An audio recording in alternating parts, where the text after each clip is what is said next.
Okay, ladies and gentlemen, we're ready to go.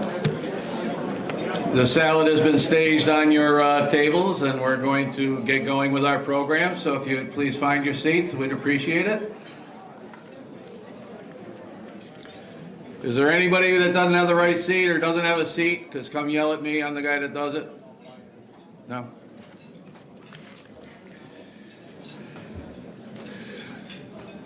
Thank you all for being here. My name is, good afternoon, ladies and gentlemen. My name is Rich Goucher. I am the NEAR president, and it gives me great pleasure to greet you here today. As a youngster, I began at Plainville Stadium watching legends like Dave Argabright, Ron Wyckoff, and Jack Membrino wow the fans.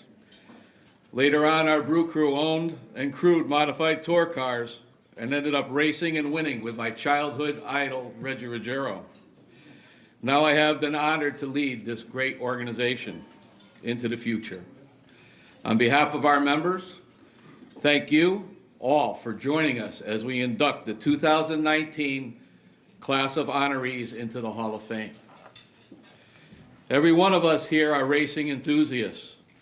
We were born and bred into it, or were introduced into it and got hooked, or know someone that has dedicated their lives to it and is being honored here today. There are many clubs that race vintage automobiles around the speedways of New England. NEAR is the only one that dedicates itself toward promoting the rich racing history of our region and honors our standout representatives. We have oval track, drag racing, track principals, and television media giants being inducted here today, and we could not be more proud of them. We thank you for your dedication to our sport. An event of this magnitude cannot be presented without the assistance of key individuals to see it through to completion. I would like to personally thank all who have had a part in producing this event. On your table, there are copies of a Chris Economaki book for you to take home. They are courtesy of author Dave Argabright, and could you please give him a round of applause for his gift.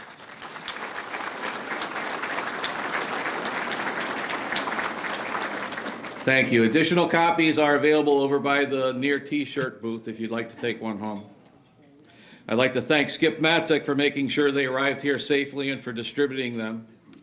I appreciate that very much. We also have some remarkable collectible items available for our silent auction tables over on the side, so please pay them a visit if you're so inclined. And to the rest of our guests, I sincerely hope that you enjoy your day. To start it off, let me introduce Reverend Don Rivers for our invocation. Thank you. Before we go to the Lord in prayer, just share a little indication of where we're going.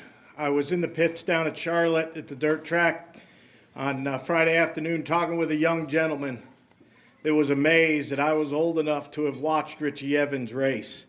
And there's young kids out there. He says, I'm taking some vacation time and I'm heading to the Northeast because I want to see some of that good asphalt racing. So there's another generation coming behind us. And today we celebrate where we've been and those that paved the way. Let's pray to our Father. Heavenly Father, we thank you for the opportunity to gather together around this table to celebrate those that have made an impression upon our lives.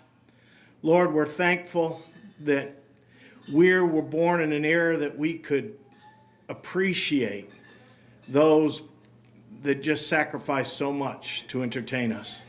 Lord, as we enjoy this meal together, as we celebrate those being inducted today, we just ask that your blessing would be upon us. Lord, that we wouldn't take for granted all that you have provided. And Lord, that you would help us to remember where we come from and look forward with hope to the days coming ahead. Lord, bless this day, bless this time, and look over us. In Jesus' name, amen. Thank you very much, Reverend Don.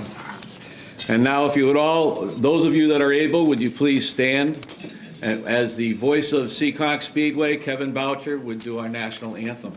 Ladies and gentlemen, please join me as we pay tribute to this great nation. Oh, say, can you see by the dawn's early light what so proudly we hailed at the twilight's last gleaming, whose broad stripes and bright stars through the perilous fight? Oh, the ramparts we watched were so gallantly streaming, and the red glare, the bombs bursting in air, gave proof through the night that our flag was still there. Oh, say, does that star-spangled banner yet wave? Oh, the land of the free and the home of the brave. Thank you very much, Kevin. Appreciate it very much. Nice job. We're all set to go. Please enjoy your meal. Okay, while we're waiting for dessert to come out and our tables to be cleared, we're going to get going with some of the preliminary awards. I do have a gentleman here that I would like to give him a few minutes to talk about the Northeast Motorsports Museum and some of their events that are coming up. I'd like to introduce to you J Netishen, who is the Executive Director of the museum.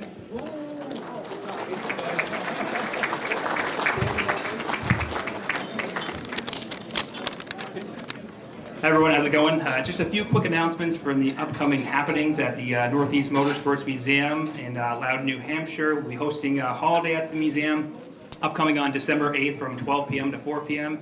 Enjoy food, drinks, meet Santa, and support our mission of preserving the Northeast Motorsports Museum, Northeast history at the Northeast Motorsports Museum. Also, the Historic Motorsports Expo, which NEAR supported last year, will return on May 2nd, 2020. In 2019, the event brought together 52 historic cars outside of the museum, in addition to the 30 cars and motorcycles inside of the museum.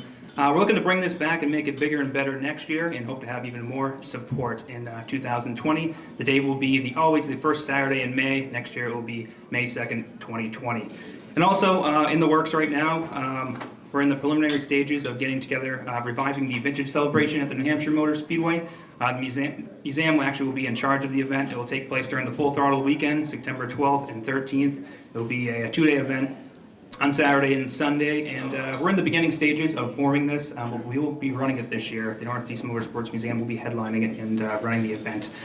So if you have any questions about the running of the vintage celebration at New Hampshire Motor Speedway, the revival, please see me. I'm seated at table 12. Thanks, everyone. Thank you very much, Tom. And now it's my great, great pleasure to turn the podium over to your MC for this evening and this afternoon. And he actually needs no introduction, but I'm going to give him anyway. Matt Buckler has probably got the most unique euphemisms of anybody in motorsports, and I'm sure you'll hear plenty of them today. Ladies and gentlemen, Matt Buckler. Okay, I'm really not sure what a euphemism is, but I'll do my best. It is great to be back here and to see such a big crowd at our annual Hall of Fame induction ceremony. Now, the question we always ask when we start, how many people are here for their first dinner? The yellow stripers. Well, we have a few people here for the first time, and the question that they always ask, what is the Hall of Fame all about? It's very simple. It's about greatness. And the one thing about the New England Hall of Fame dinner, no matter where you're sitting, greatness is not far away from you, and we're going to prove it. Will the past members of the Hall of Fame and all our past inductees, could you please stand up to be recognized?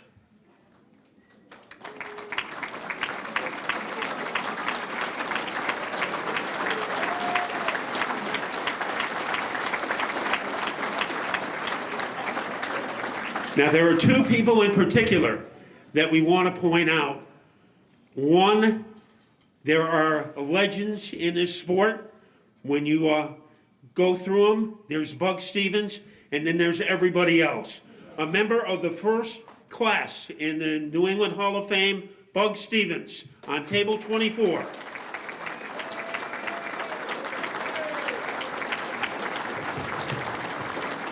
And also sitting on table 24, he was in the second Hall of Fame class.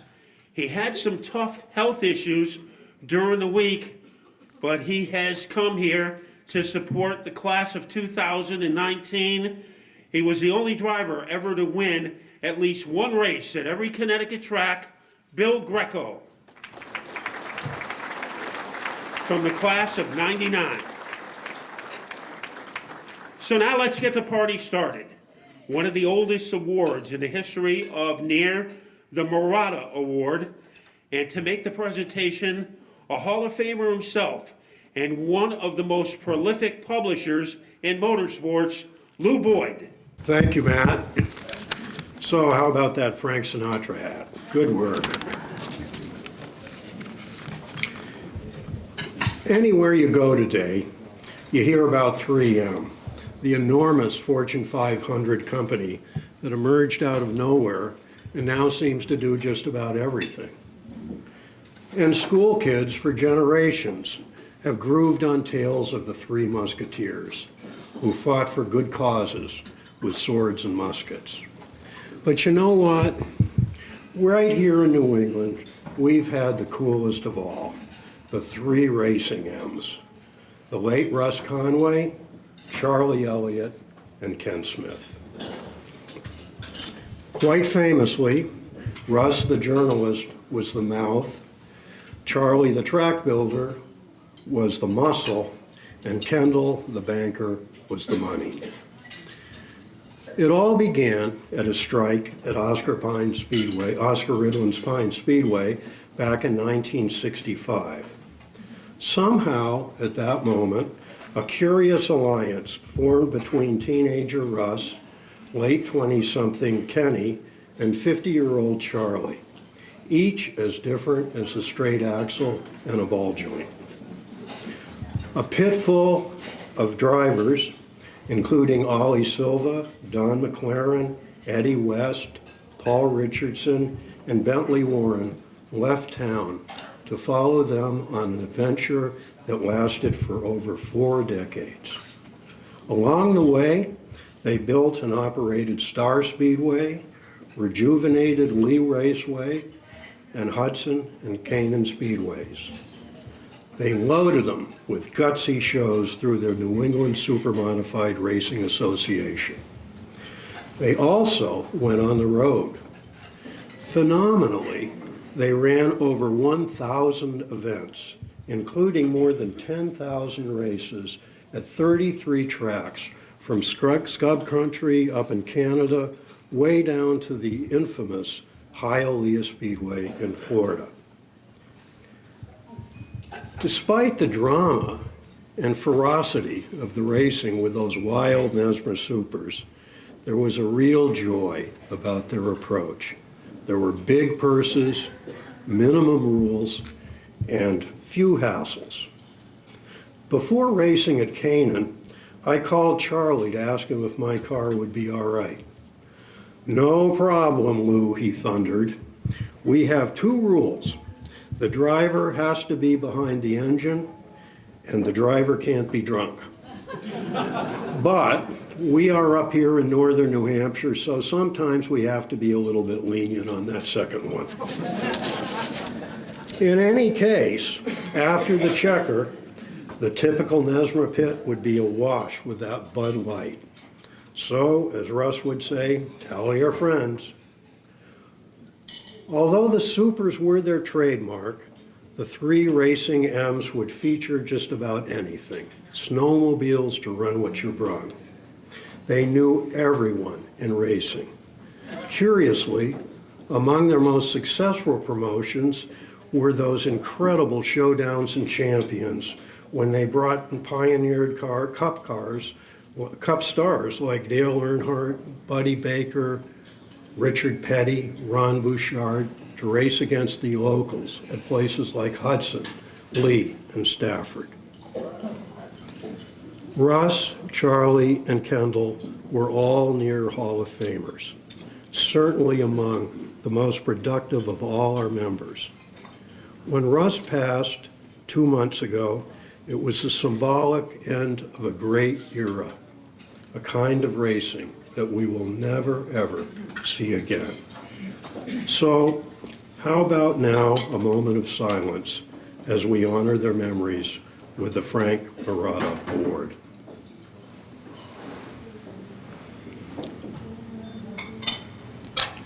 Thank you. And their plaques will be hung in perpetuity in the Pro 9 Museum in Pawtucket and the Northeast Motorsports Museum in Loudon.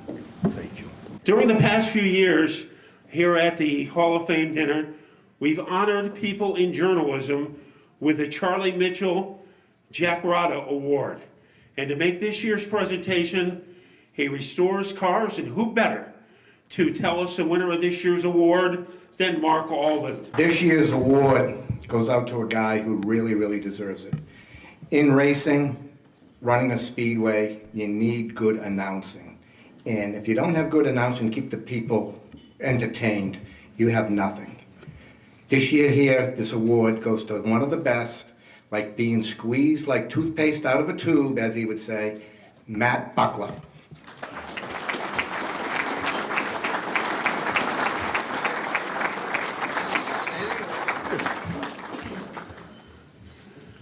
I'm looking at the table over here to my right. I think you got the wrong guy.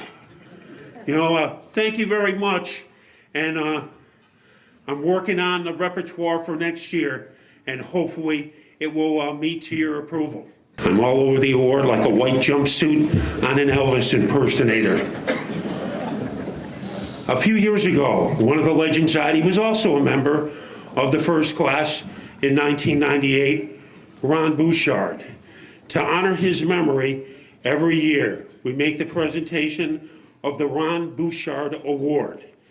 And to announce this year's winner, Paula Bouchard. Okay, and helping us on this presentation is Guy Bouchard. Chad. Oh, Chad Bouchard, who is a son of Paula and Ron. Thank you.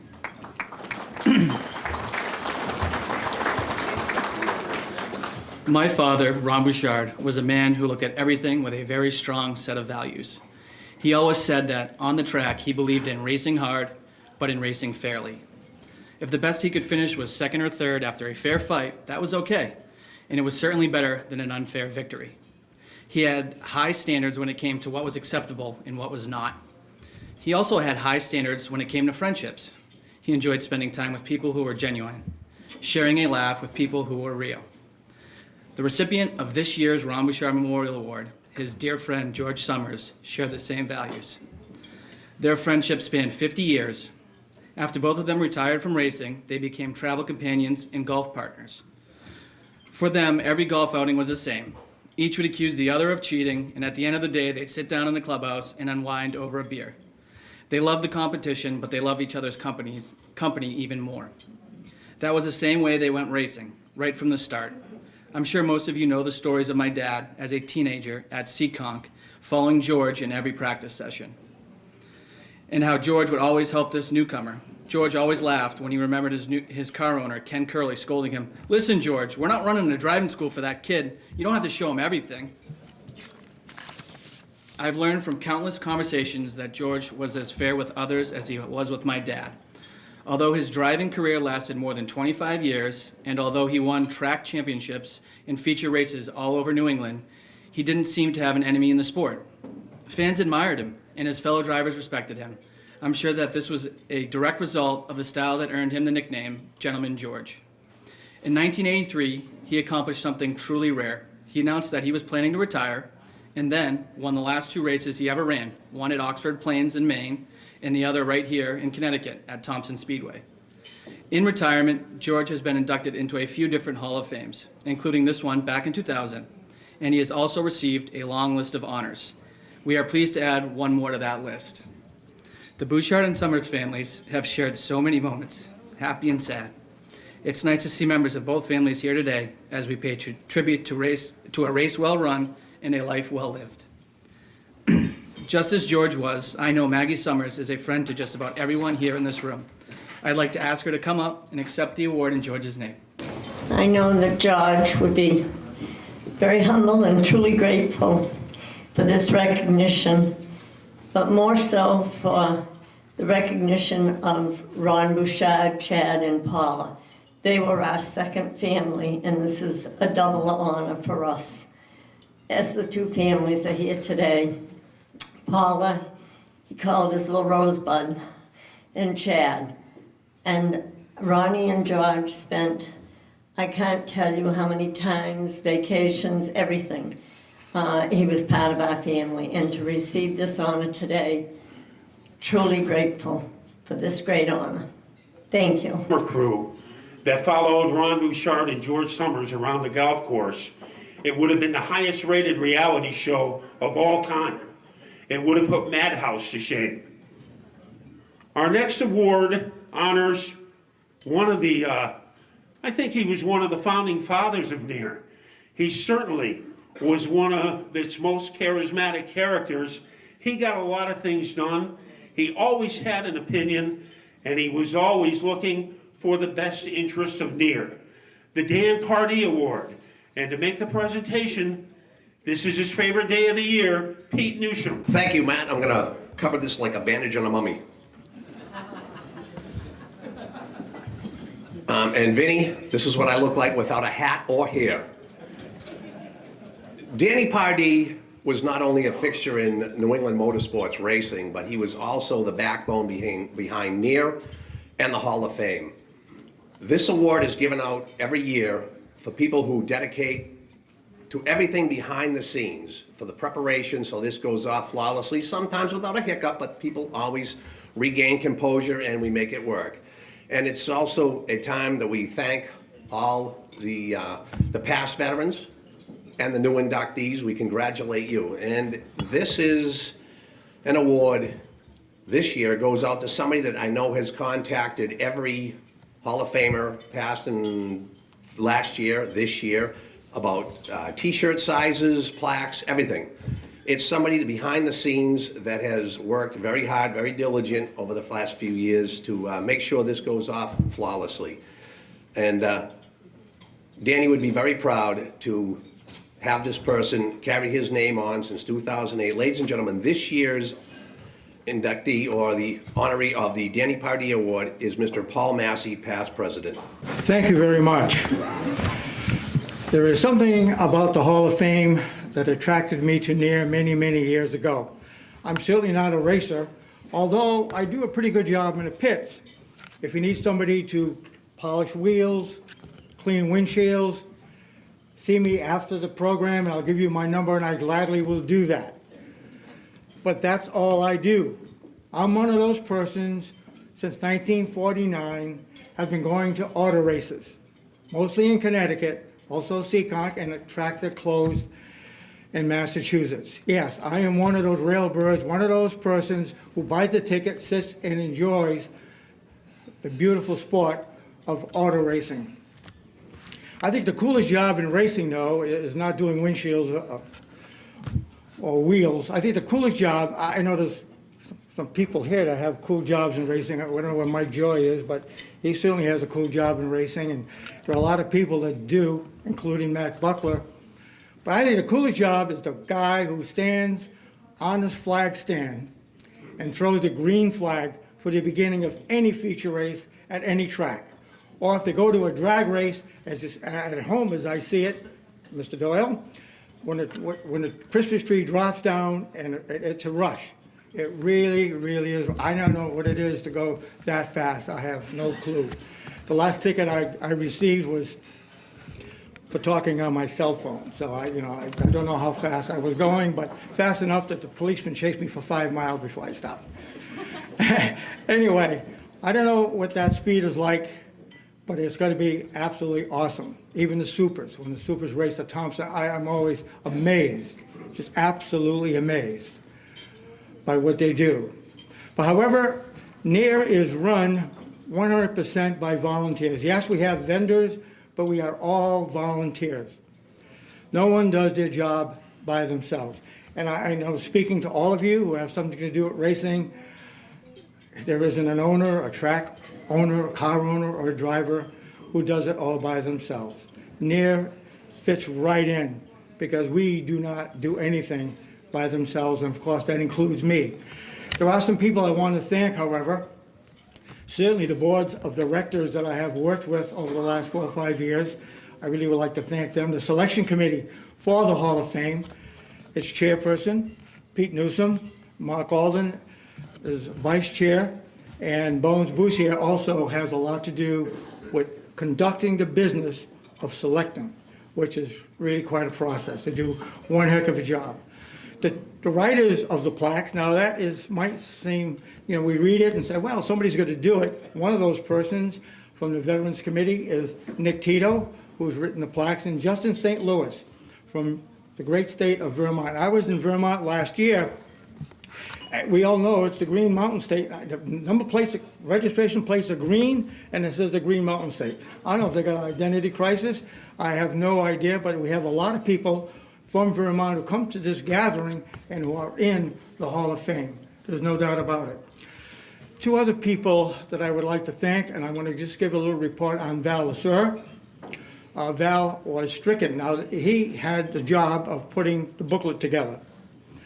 And he does a fantastic job every year. But Val was not feeling well in the closing days of putting the booklet together. And as soon as he finished and got it off to the printers, he asked his daughter, Valerie, to take him to the doctor. And he was in a hospital for 10 days. We got the job done. And that's where Val is. Val is home. He receives 2 IVs every day. And he's sort of kind of quarantined when I picked up the books and all those kinds of things. I did it away from Valerie's house, and she gave me all the stuff that I needed for today. So Val has been a tremendous support of the years that I was president, and especially working on the Hall of Fame. He is just incredible, the amount of information that he has, and he's willing to share it, but he was a real support to me for a long time. The other person who fits in that category who's going into the Hall of Fame in a little while is Rick Mariscal. Rick Mariscal is responsible, really, for putting the Hall of Fame vehicle, the museum, the mobile museum, on the map. No doubt about it. He has done less recently, and I've been doing more, and along with Rich Goucher, getting the truck around to different tracks and different venues. But he certainly had a lot to do with it. He, too, is a wealth of information when it comes to tracks, to racing, and people. When I go, and I did, but especially when I was president, travel throughout New England, usually there are a couple of people that they want to know about. One is Rick Mariscal. The other is Val Lasser. And the other is R.A. Sylvia. So I'm telling you, we have people in there that really have been tremendous in getting the word out on what the Hall of Fame really, really is. A couple other people I want to thank is Rich Goucher. Rich, for the last 5 years or so, has been responsible for all reservations. So he's the president now. You've already met him. If you have a complaint, don't see him today. But he's the one who's really in charge of doing everything. The other, of course, is Mr. Buckler. Matt is always, the tracks that he works, always gives us a lot of kudos for what we do in putting this Hall of Fame together. It is really, really, really a tremendous pleasure to be part of it. And I think Pete mentioned that, yes, I have the last 5, 6 years I've been speaking to all the Hall of Famers. You all called me back at least once. The Webbers probably me more often than most. But anyway, and that was what my role was, is to make sure that all the Hall of Famers and the family members have a nice day today, one that they can remember and have a lot of memories from. And all of you who are here today have something to do with auto racing. So, I bow to you. I really do. Thank you very much. To the races. That is an amazing stat. And you know what that means for an announcer? Job security. The Veterans Committee, headed by Mark Alden, and what that encompasses drivers who drove during the early years of motorsports, They are full-fledged Hall of Famers. They just started their careers earlier than most. Getting ready to tell us who this year's 3 inductees are, Mark Alden. Before we start with the Veterans Committee, this has been a tough year for NEAR and all the racing people. I'm just going to give you a list of the people that have passed on. If we could have a moment of silence, please, because we lost a lot of great people, starting with Georgie Summers, Cliff Nelson, Sonny O'Sullivan, Mike Stefanik, Russ Conway, Bob Potter, and Mary Hodge. Could we just have a moment of silence for these people, please?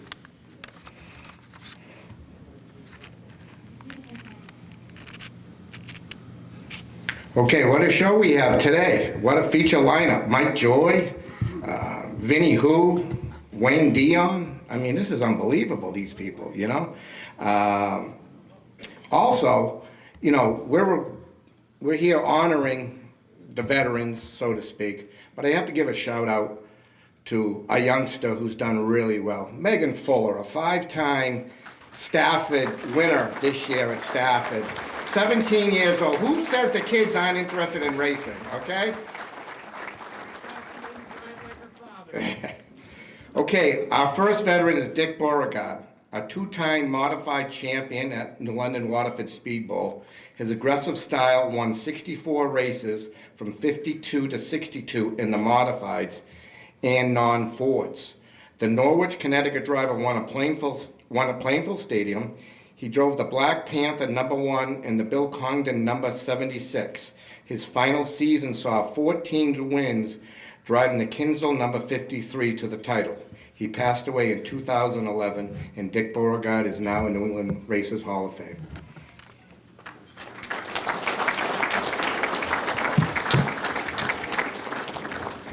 Our second is Eddie Ng, the Nashua, New Hampshire driver, won his first race at 16.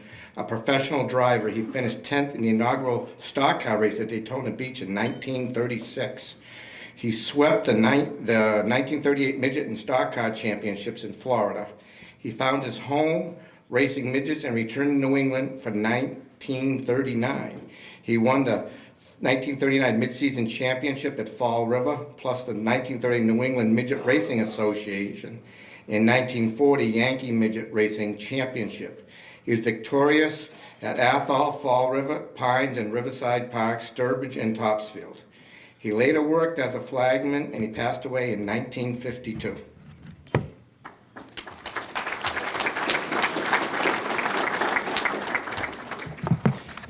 And last is Dick Schurock, the Boston native driver, began his career in 1928 and found success in the big cars, midgets, and stock cars. He won more than 50 races from 1932 to 52, including the Aluminum Field, Bayless Stadium, Drake, Keene, Newmarket, Riverside Park, Topsfield, and Weymouth. During the post-war boom, he drove midgets for Davison and Oscar Ritalin. He drove a Ted Koopman Offie with Ed Castelline and Joe Solito. His teammates was Johnny Bernardi and the Ed Stone Offie. The 3-time England Big Car Championship died in 1983. And our first 3 Hall of Famers are on the board. So that is a great way to get things started. Before we start our introductions of the Elite 8, the class of 2019, it's time to take attendance. Is there anybody here today from Maine? What about, we do have some, what about Vermont? Okay, do we have anybody here from New Hampshire? How many are here from Massachusetts?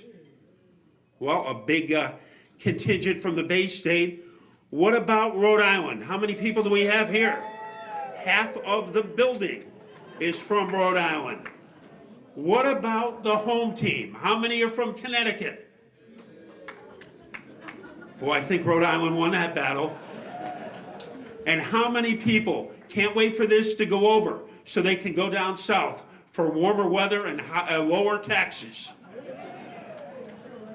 Okay, it is time to get the party started with our class of 2019. Our first presenter was a great driver at Seekonk Speedway. He won about 30 races in many divisions: the cadet, the modifieds, the pro stocks, the SKs. He also won races at Thompson and Stafford and won an SK championship at Seekonk. Ed St. Angelo. Thank you, Max.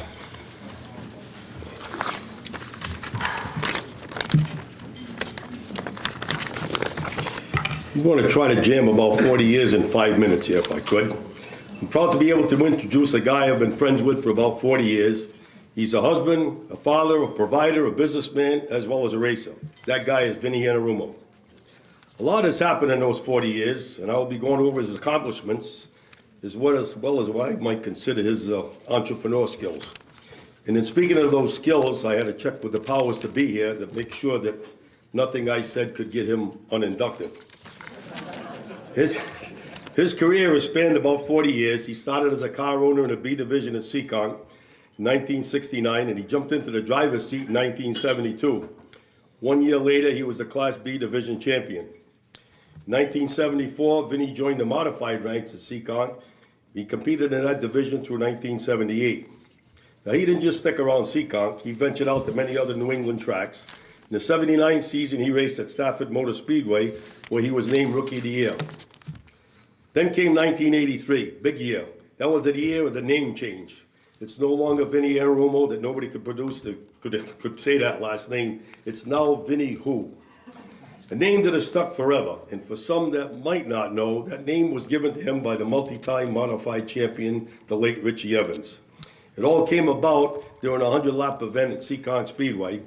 Vinny was all over the back bumper of Richie, and he kept dogging him for most of that race. And I was there, and I believe if it hadn't been for a lap car in those closing laps, that might have been Vinny's first win. But as it was, Richie called back to his then crew chief, Billy Nazowitz, over the radio and asked who this guy was all over his back bumper. Well, Billy, like a lot of announcers, he tried his best, but when he got to Vinny, he murdered that last name. And that's when Richie hollered back, "Vinny who?" And that name's been there ever since. He's a 6-time Seekonk Speedway track champion, 73 as the B Division champion, and only his second year of driving. Then in 1990, 92, 93, 2004, 2005, Pro Stock champion. In 2004, when winning his 5th title, then under the NASCAR banner, he was also honored at Nashville for finishing 7th in regional points. In 2005, when winning his 6th title, again under the NASCAR banner, he was once again honored at Nashville for finishing 6th in regional points. He was Seekonk Speedway's first 5-time Pro Stock champion. Quite an accomplishment for a guy I first met running around that speedway with his purple sneakers. Vinny's first career modified win came on June 23rd, 2007, during a Seekonk Speedway event, VMRS event. He would go on to win 2 more VRMS events, October 7th, 2007 and June 14th, 2008. In 2008, he also received the prestigious VMRS Bob Polvereri Award for professionalism on and off the speedway. August 29, 2007 brought about another great achievement when he won the open wheel Wednesday $10,000 to win modified race at Seekonk. Vinny also made 1 start in the NEMA lights there at Seekonk. His 46 career wins at Seekonk will surely make him go down as one of the more successful drivers to make left turns at the Cement Palace.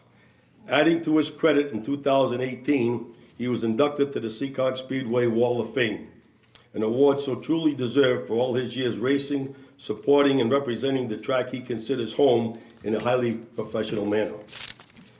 Besides his family and friends, one of his most avid fans was the late First Lady of Seekonk Speedway, Irene Vendetti, one of her favorite drivers, and there are many pictures of her standing in victory lane with him. A lot of Vinny's success was made possible by a couple of great sponsors through the years, Pondview Construction and Levex Tree Service. Their support over the years was instrumental in making this all possible for Vinny. I asked Vinny, we sat down and talked about what his proudest moments in racing were. Not surprising to me at all, it was not about his accomplishments at all. His proudest moments in racing were watching his son Todd win in every division he raced in. He won in a truck series, the Pro Stock series, and a modified series, where he also earned his biggest payday, the open wheel Wednesday $10,000 win show. Very special, as both father and son have won that major event, making him a very proud father. Now, let's talk about Vinny the entrepreneur. For some reason, Vinny always believed race tires were harder than they should be. He always felt that they should be more like a marshmallow than a hockey puck. I like to make the analogy of Vinny and Tropicana. You see, they both make juices. Tropicana, as we know, makes orange juice for human consumption. Vinny, as you might know, or some might not know, he makes poo juice for tire consumption. Now, Tropicana's job was pretty easy. They come up with a recipe and they stuck with it. Vinny, on the other hand, had to constantly keep changing his recipe to avoid detection. Believe me, that guy could make most anything work on tires. My only concern was some nights we sit there, either in Tech Line after the races or in Victory Lane, hoping that those tires wouldn't just kind of melt off the rims, kind of like a Hershey bar or a hot stove or something. Yeah. He's a racer's racer for sure. But in closing, I'd like to say, and I believe I speak for most of the drivers that race with him, no one will run you harder or cleaner than he will. And as I look at our sport today, I think we need more Vinnies. So at this time, I'd like to welcome my friend, teammate, and this year's inductee to the New England Auto Racing Hall of Fame, Vinny Anarumo. Well, first of all, I don't know what he was talking about. But I'd like to thank everybody that voted me in. This was definitely a big honor. Wasn't expecting it. I want to congratulate everybody else that got in. My crew worked on my cars all the time, 6 nights a week. You listen to people complain about how come this guy wins all the time? Because that guy's in the garage 6 nights a week working on a car. Thank my family, my son, my wife, all the friends that work for nothing, especially Pondview Excavating. Him and Levesque's Tree Service, they treated me really good. They didn't give me millions of dollars, but they gave me enough to go from week to week. And that's all you can ask for. During racing, I probably made a few people mad at me. And that's the way it goes, I guess. But I made a lot of friends, and I hope I got a lot of friends here. And I'm going to make it short, because Eddie took it all up. Thank you. He talks as fast as he drove. Our next presenter is one of the great voices in New England motorsports. He's exciting, and he is informative and knowledgeable. And if you go to CCON and you look on the booth and you see a cowboy hat, you know that night you're going to be treated to pure professionalism. Kevin Boucher. As I begin, I want to ask everybody to take a minute and think back to the moment that you fell in love with the sport of auto racing. For some, it's difficult because it may have been several days or several moments strung together. For Wayne, it was real easy. Walked into Seekonk Speedway for the first time with his dad, and there was, on the track, the Woodpecker Special, the black and gold number 20, driven by George Summers. Well, throughout the night, he went, found a picture at the photo booth, and had George sign it for him. Photo which he says he still has today somewhere up in his attic. The sounds, the sights, the smells all helped, but it was that Woodpecker Special that got him. Being from Warwick, it wasn't hard for him to get into racing. There was plenty of teams around, and as we are still today, everybody was looking for help. Whether it was the Manfredos, the Marfios, the Rosses, the Tylers, or many more teams, it was easy to find a way. From there, Wayne wanted to drive. And the first time he got behind the wheel, he told me, at a practice lap, he thought he set the world on fire. When he came in, he learned that he had not. But it wasn't long before he started wheeling around in his own ride, racing to the front and winning races. What a year for Wayne to be inducted into the Near Hall of Fame. Racing against Vinny Anarumo for many years at Seekonk, a couple of championships with Brad LaFontaine, and a bachelor party emceed by Mike Joy. Not bad company to be in around. Over Wayne's career, he picked up 5 championships, 2 at Seekonk, 2 at Thompson, and 1 at Stafford. between several different divisions, the street stocks, the late models, the pro stocks, and the SK modifieds. He had a knack behind the wheel, but he wasn't aggressive. He was a methodical driver. Wait for the time to come and make his move. And sometimes a new pair of sneakers wouldn't hurt. He was a quick learner at the track, quickly becoming one of the top drivers, and fortunate enough to have some of the best car owners around. Ray Manfredo, Manny Dias, Ernie Boucher, Brad LaFontaine were among them, along with Rolly Lindblad, Art Barry, and many more. He picked up a few nicknames over the years, too. There was the Super Kid, there was Neon Wayne Dion towards the end of his career, and a trip out to Rockford, Illinois when his identity was stolen, from what I'm told. It was a driver walking around, and every time he asked him who he was, he'd say, "I'm Wayne Dion." So Wayne did just the right thing. He took that other driver's name and went around being known as Dick Trickle. While out in Rockford, he had the unfortunateness of doing something that not many, if not anybody, had done previously. He took a cover that was on the car of Stock Car Racing magazine and rolled it over on the backstretch 2 days later. In the wake of, in the likes of Mark Martin, Dick Trickle, Joe Shear, and a lot of the other Midwest stars, the most popular driver at that time was Wayne Dion. Well, in the November recap, there were pictures of that car in mangled sight after he barrel rolled it. And, well, Wayne started what we now know as the Madden curse. I've heard stories about that trip. I wasn't there, I was too young. But there are about 3 men in this room who lived that trip. And some of the stories that I have heard, we can't repeat. I was 10 when I met Wayne. I was that little kid, short, pain in the neck, car owner's kid. And most of the reason I grew this much was because Wayne stretched my neck and I had to grow into it. A lot of times at the garage or at the track, I'd get in the way and he'd just try to get me out of the way. When Wayne started driving for my father, with him he brought Dan Smith, his best friend and his crew chief. Throughout the years with my father, with Brad, with whomever Wayne went to, Dan was part of that team. But Wayne's team was never Dan. It was Dan and anybody else who came along the way. Because when you got with Wayne, you became a friend for life. The teams that he grew with everybody around him, not just with him.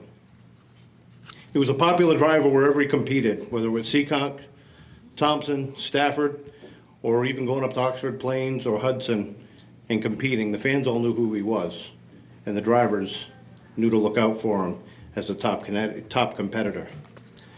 A few years ago, I was fortunate enough to induct Wayne into the Seekonk Speedway Wall of Fame.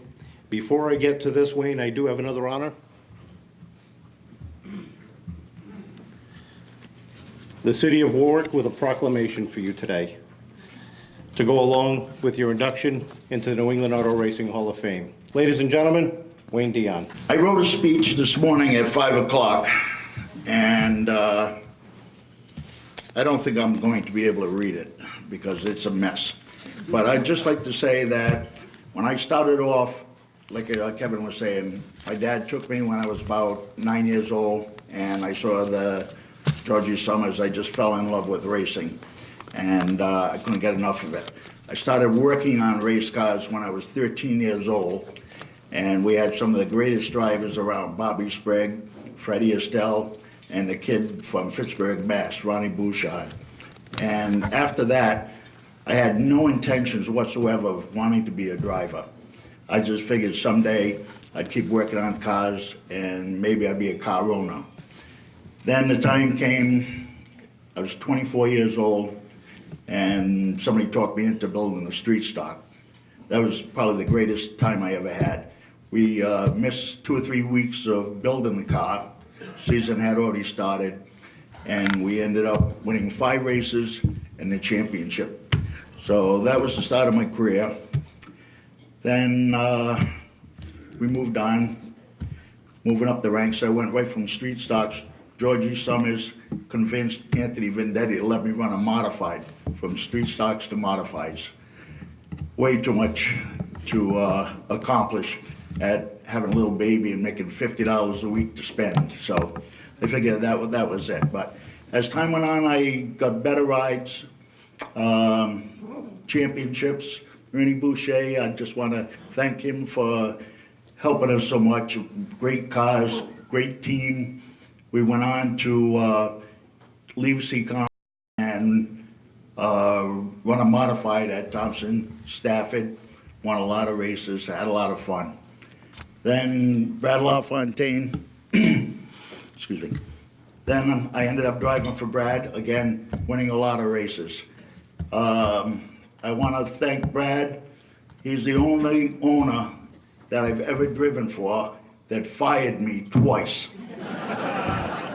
Yep, not once, but twice. And we're still friends. So I just want to thank everybody for being here, all my friends. Very nervous, never nervous when I was driving race cars, but I just had a great time. I ended up starting my own race team in 91, I believe it was, and that was probably the best time I ever had.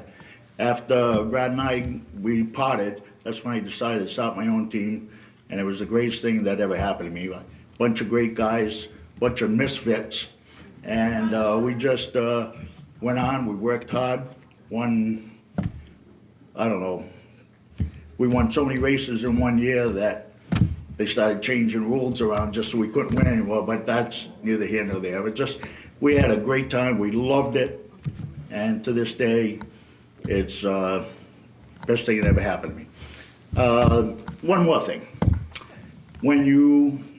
Anybody that's ever been successful in racing and you decide to retire and you want to take up golf, just remember one thing. You'll have good days, you'll have bad days, a lot of them, and then you'll have that one day you'll say to your friend, I would rather hit a wall at 100 miles an hour to play this sucky game. And Wayne, I guess it's okay to be fired 2 times, just as long as he hired you back 3 times.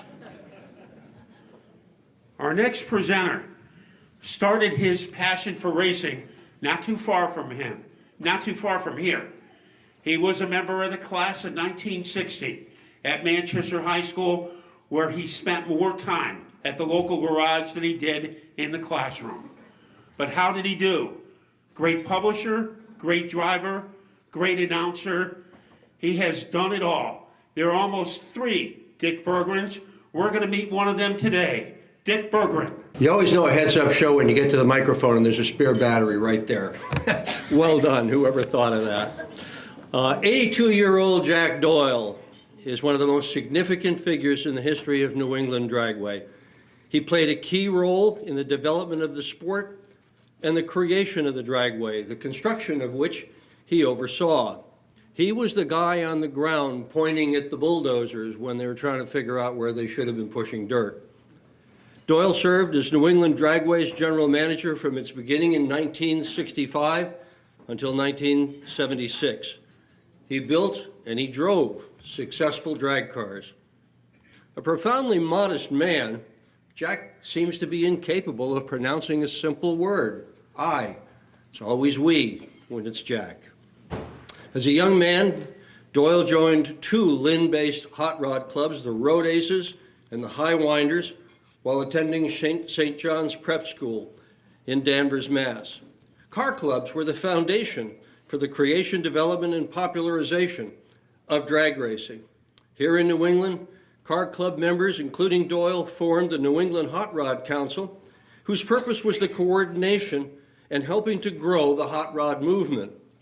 One of the council's most significant accomplishments, however, was the creation of organized drag racing events at the Sanford, Maine Regional Airport. The Sanford Strip had to be kept as an airport, so Doyle and the other racers would set it all up, and then they'd race it, and then they had to take it all down at the end of the racing. Even the guardrails were removed after every event. A permanent facility, it was clear, was needed. Step up, Jack Doyle. He looked for land all over New England and for the funding to build a strip. And it takes a lot of land to run a drag strip, so some of New England Dragway was built in Epping, New Hampshire, while the rest of it wound up in Brentwood, New Hampshire. Building their own drag strip was an enormous undertaking for guys who knew much more about connecting rods than laying asphalt, but they got the job done. And as daunting as building that racetrack was to keep it going for the longer haul. In part due to Doyle's diligence and his guidance, New England Dragway is healthy today. It is the only remaining club-built drag strip in America. It's also New England's busiest racetrack. They start their season in the early spring. They're still going on. They got a swap meet going on there today, and during the summer it runs 3 nights a week. New England Dragway is owned by stockholders. Doyle was among the very first people to reach in his wallet and put his money on the line and buy shares of that track. More than 50 years later, after just two modest dividends, he still owns his shares. I don't think he's going to sell them ever. In his youth, Doyle raced jalopy cars on the local quarter-mile oval before transitioning to drag racing. Built his first drag race car in 1953. It was a 1942 Plymouth powered by a V8 Oldsmobile engine. I bet that was a fine piece, Jack. He soon built his first real dragster, a piece with a Vespa body, tubular chassis, and a Chrysler engine. He built so many cars. Few records of that early racing exist, but it's safe to say that Doyle's cars won plenty of the matches that they were in. He took his cars on the road, winning top gas class at the AHRA Nationals in New York in 1968. He raced the NHRA U.S. Nationals in Indy, the World Series of Drag Racing in Illinois and Michigan. And with Don Roberts as his driver, the team won roughly 80% of the races in which they competed, setting speed and ET records along the way. But with the enormity of building and running New England Dragway in front of him, Jack Doyle gave up building cars and owning them to focus on running the racetrack. Many, including me, consider Jack Doyle to be the father of New England drag racing. In 2015, he was presented with the NHRA Museum Directors Award for Lifetime Achievement in the sport. His awards also include the Oriental's Hot Rod Club Hall of Fame, the Hot Rod Reunion Hall of Fame in 2008, and induction into the International Drag Racing Hall of Fame in Gainesville, Florida on March 17, 2017, the sport's highest honor. Last year, he was presented with one of NEAR's highest honors, the Murata Award for his contributions to racing. Jack Doyle is a man of vision who has successfully done everything racing. He built cars, he drove them, he was a major player building New England Dragway, and he ran the place. He serves on the board of directors of the Northeast Motorsports Museum, and he continues to give of himself to further racing in New England. And you all noticed where he parked his van, right out front, so you could all see that drag racing is alive and well here. Today, Jack becomes only the second personality from drag racing to be inducted into the NEAR Hall of Fame. Jack, we are so proud of you. Dick is going to watch close now. I've been told I have 5 minutes. And let's go as quick as I can and be disjointed. You can figure it out as you go along and think about it later. When we was kids had monkey bars at the gyms and at the playgrounds, instead of swinging on those, I had a chain fall hooked up to it and was pulling an engine out of a car, because I hadn't even discovered women at that time. And the part of the drag strip is not overly modest, but because of staying with it, when we ran Sanford, we actually paid to get in, and then if you stayed around at the end of the event and helped clean everything up, you'd get your money back. So obviously that shows kind of stupid rather than smart. And among the places the dragway could have been is where the Budweiser plant is now, and where the Revere Airport used to be, and et cetera, et cetera. And we finally picked on where we are now. And getting the Murata Award last year was very nice because, of course, Frank Murata was someone that I knew. What else? I saw a lot of Rhode Island people here today, and I got a little corner pocket group of people from Rhode Island here in case I was not welcomed enough. And I've been very welcome at the new museum, and we're looking forward to running some vintage cars up there this year. And again, with the drag racing stuff now running in the 330s at the 1,000-foot length, we'll use a super modified as a starter for them. That didn't go over too good, but I didn't think it would. That's why I said it. And when we had our Legends meeting a few weeks ago and listening to Bentley Warren and so forth, and the other gentleman with him, and the late Ollie Silver was represented by Dick Batchelder. That was interesting, and then remembering hearing that Mr. Silver once time got out and punched Don McLaren at a track. And I thought, well, let's see now. We're not classy enough for sports car racing, and there's too much fighting at the circle track, so I guess I'll stay with the drag strips. And it's proved to be a wise decision. Where we are just closed now, we do literally run anything. There's a little motocross track out back. 2020 season is being worked on now. Town-wise, we run from April 1st to October 30th. And as you can tell, it's still a great ride, and we're still looking forward to it. In this case, my former associates are still with us for the most part.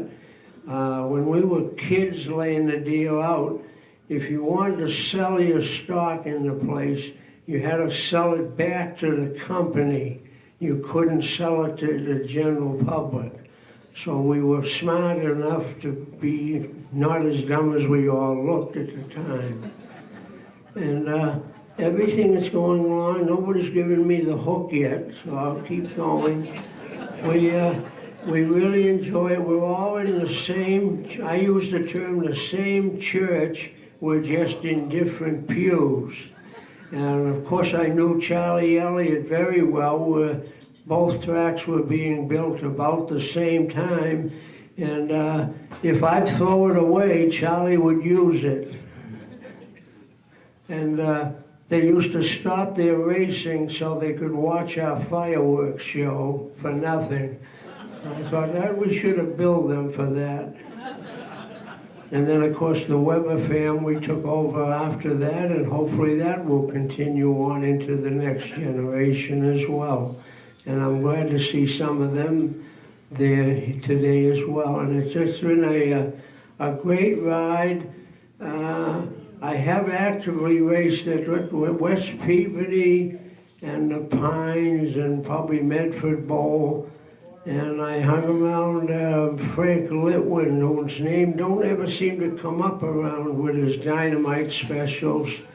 And the Labonte family from Lynn, and Trigger Watson and Beverly and Long East Garage. And as a kid, I hung out around those places, learning as I went along. But I just seemed to stay with the drag racing. Only, of course, now it's a big deal. We're fighting for sponsors for next year. And one of the things we do that the circle tracks don't seem to is the NASCAR wants to keep everybody out of the pits, and you have to do that, and we go the other way, and everybody's welcome in the pits, even though it's a nuisance and a pain in the neck and all that sort of thing. And the autograph sessions that some of our drivers aren't too keen on it, but they're glad to do it because it's part of the deal. And then we have one big edge going with we can start junior dragsters, little small cars, as young as 5 now. And seeing some of the little boys and girls with their little racing suits and everything, it's really cute, out of them making me feel like I want to sit in a wheelchair when I see them. But we also, of course, have the ulterior motive of hopefully some of them will keep into it. And the media's all changed now. It's social this, social that, Twitter this, Twitter that. And the old days of buy a bunch of ads on radio in Boston, open the door, and in come the crowd. That don't happen anymore. And we ran, what we run this year, them Street Outlaws group that will be coming back next year. There's a couple of import cars that have a twin turbocharged Honda. Well, that's not my big cup of tea, but he's a customer and he's at the place and he bought a tonic and a hot dog and away we go. So that they will still let me come to the museum, I think now. I don't think I would say anything bad about it. Dick is going to continue to be his role as major fundraiser, so watch yourself if Dick gets close to you. The more you have, the harder he'll work at getting a piece for our museum. And we're glad to name the new section at the left-hand end of it in whatever name comes up with the most money.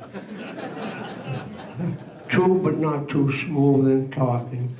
I guess my 5 minutes is almost over. I usually always, of course, forget my wife and family who have put up with all this sort of thing for over the years, and I just take them for granted that it was, you know, you're nice and polite, but I waited for my own wedding for after till the season closed. And then scheduled it then, like you were scheduling a race. And that's, you know, but luckily the lady was nice enough to go along with it. And let's see, I was not at Woodstock, New York, because I was on Long Island at an AHRA drag racing thing instead of Woodstock. So that kind of, you know, shows where I'm coming from. And I can't think of too much more, because of where I'm outnumbered here, about 300 to 1. I don't want to wear out my welcome, and I'll try to come back next year and be a good member of your association, and just keep it going and get, again, youth, youth, youth, and more youth, so that they will have the memories that you people have now. And I thank you very much for this honor, and I'll be glad to display it at the museum. Of course, you have to buy a ticket and come in to see it, because we're a little shady that way. But if you haven't got it, I'll bring it out and show it to you in the parking lot.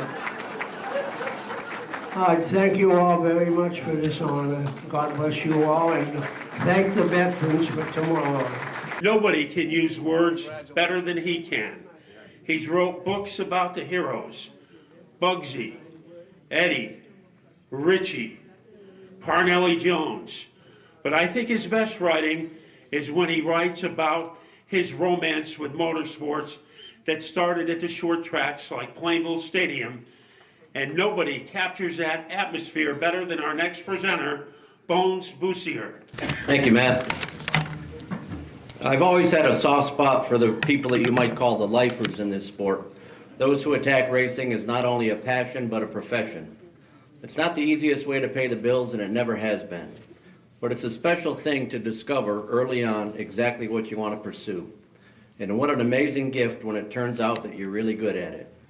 Our next inductee, Ed Flemke Jr., is one of those gifted lifers. When it comes to racing, Eddie is all in. He was born into it, of course. His father, Steady Eddie Flemke, was another lifer, and surely one of the greatest drivers New England has ever produced. When this Hall of Fame became a reality in 1998, the elder Flemke was a charter inductee, and it was Eddie Jr. who gave the acceptance speech on behalf of his dad, whom we all remember so fondly. Actually, we've all been calling this guy by the wrong name for years.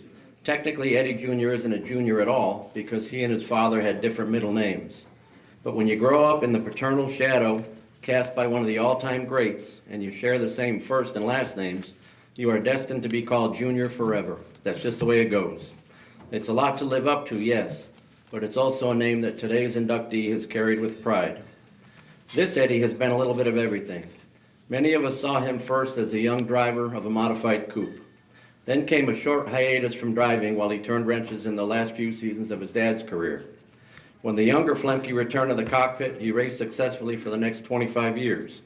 And for more than half his life, he's been designing and building race cars, quietly becoming arguably New England's most prolific modified constructor. It has been a terrific body of work made up of all these distinct phases. And to give Eddie his due, it's necessary to briefly reflect on each phase. Eddie Jr.'s driving debut came at Riverside Park in 1973, just shy of his 18th birthday. This was not the kind of silver spoon situation you see these days with some teenage racers. No, this kid started in a second-hand or maybe third-hand coupe with very little money and only the bare minimum of advice from Dad. Steady Eddie wanted the boy to learn the old school way, by trial and error. At season's end, Eddie Jr. was Riverside's Rookie of the Year. One coupe led to another, and then came a nice Capri-bodied modified, and in 1977, a really trick number 11 Plymouth Arrow that looked fast just sitting in the pits.